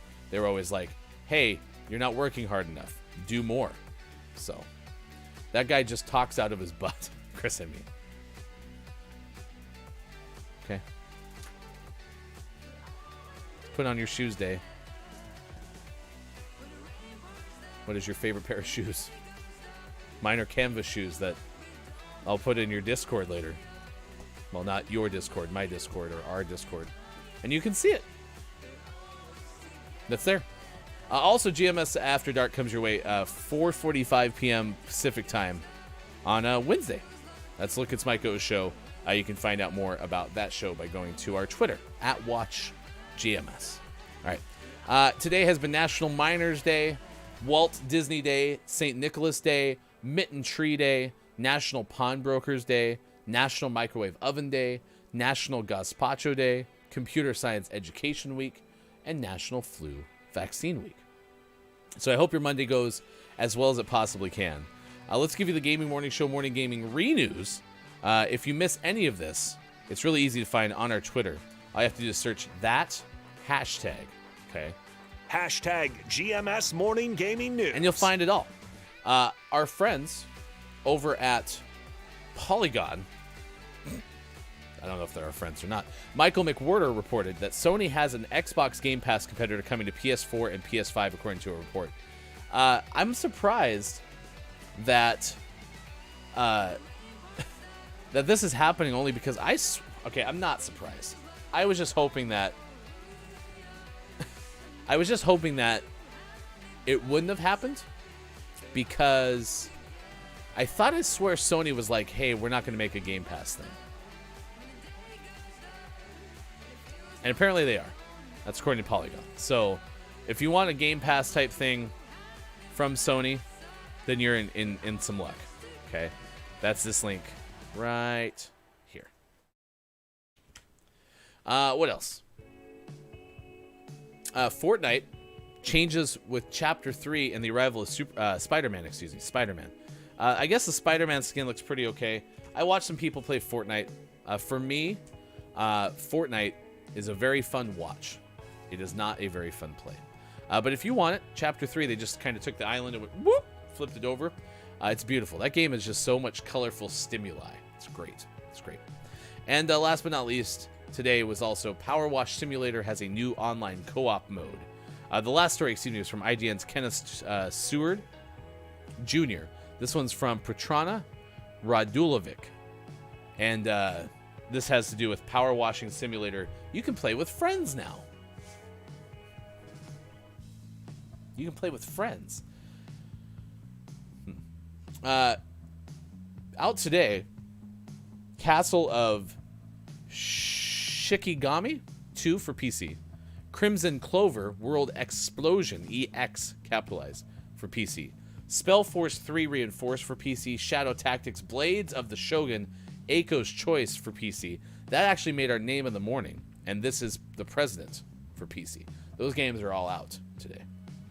So if you want to see our name of the mornings, you can always find them on our Twitter as well. Hashtag GMS Name of the Morning. Chris goes, today is Walt Disney Day? Apparently, to which K-Laugh reported Walt Disney was born December 5th, 1901. So then why is it on the 6th? I assume it's not. Is it birthday related? Why is it on the 6th? I'm very confused. Chris, I thought PlayStation Plus was the competitor, even though it's not as good. PlayStation Plus is the thing that you get to play online, and it comes with some free games each month. Keith Anthony, good moron. Hello, FHC. You were here with the final hour crew. We're about to do clip of the day and then takeaways that were pretty okay. So if you have something that you learned in this very brief stint for you, Keith, and for those who've been watching the whole show, do you have a takeaway that was pretty okay? Something you learned from today. Walt Disney also died on my birthday, December 15th. Chrissy Icky says Walt Disney's dead on Chrissy's birthday. I interpreted that as being like excited about that. I don't think you were. There's not even an exclamation point. I think you were just sharing a fact, but still interesting. Keith, Lone Soul. Yes, I'm by myself today. Everyone had to take off. Quiet said PlayStation Now is the Game Pass competitor. Okay. I'm learning that today. All right. So it's time for the clip of the day. The clip of the day. Here it is. It's the clip of the day. True, good passer. That's good. It's 6:51 West Coast, 9:51 out east. It is 2:51 now for those watching GMS in the afternoon. Doodly doo doo doo. So yes, Mike, I have you in my phone as Michael because I believe that is how you have your Facebook. Yes, and I don't have even your real last name in my phone. I have your Facebook name in my phone. Nice. And when you at somebody in a group thread on your iPhone, you have to put the name that you have of the person in your phone. So yes, I did call you Michael this morning. I was like, did you call me Michael? Am I in trouble? I was like, what? Michael, get over here. Why did I sound like I'm Scorpion? sorry. Why did I sound like Scorpion there? Is that how you discipline your kids? Hefty kid, get over here. Oh my god, get over here. Fatality? No, just kidding. Oh no. Yeah, it was not a hefty kid fatality. No, not at all. All right. It is now 8:54. Takeaways that were pretty okay, chat, was something you learned from today's show. And then we'll send you over to Awkwardish Panda, doing a Makers and Crafting Monday. I am Hefty Goof. We will be back tomorrow as well. Walt Disney died on my birthday. Chris as well. Keith Anthony asked, just at work on a late lunch, early dinner break, so came through to say hi. Appreciate you doing that. Even if you're here for just a moment, we always like everyone saying hi. Hello, FHC. King Gray said, I'm taking away a Shiny Billy Thundergun Award, baby. Yeah, your Shiny Billy Thundergun Award is related to my takeaway that was pretty okay. Keith, I learned that today is Walt Disney Day. Yeah, see? Even if you're here for a few minutes, you learned something. Quiet. Walt Disney is not dead. He's alive in the hearts of all of us. Also, he is cryogenically frozen. KJ, I hope you have a great Monday as well. Keith Anthony said, did you know the remake of the live-action Disney movies were in Walt's will to remake the top 50 grossing movies? I did not know that. That's good information. KJ, thanks for everyone who gave me thoughts and encouragement this weekend. I hope you had a fantastic time celebrating Mom's 70th birthday, which I believe is tomorrow. My takeaway is that there were a group of people who have suffered from food poisoning, kind of a lot. That's true, especially Sis. From a recency standpoint, a lot of you apparently have more of a chronic history of food poisoning, but our good friend Sis has had it quite a lot. Quiet says Snope says Nopes. Man, Quiet, you don't have to rain on parades like that. I like that fact of the day. Although, should be factual. Yeah, I feel like they remake them because there's a lot not so PC stuff in some of those movies, like Pete's Dragon. I like how Billy Thundergun has outlived the Camper's Corner. That's true. When we first met Billy Thundergun was in Camper's Corner. So, my takeaway that's pretty okay is there is a Pride, Prejudice, and Zombies. Both a hardcover book that you can get for around £17 on Amazon.com/UK. And it's available for around $8 in US dollars. So, how about that? Learned a lot from this edition of Gaming Morning Show. All right, please say good morning from GPS. From GPS, I just said that. From GMS to Awkwardish Panda. And we will see you again tomorrow. Good morning from GPS. All right, I'm going to go get some sleep. I'll come back with more. It's been a lot of fun. Thanks for hanging out with us. Facebook Gaming, Twitch, YouTube, Twitter, GamingMorningShow.tv.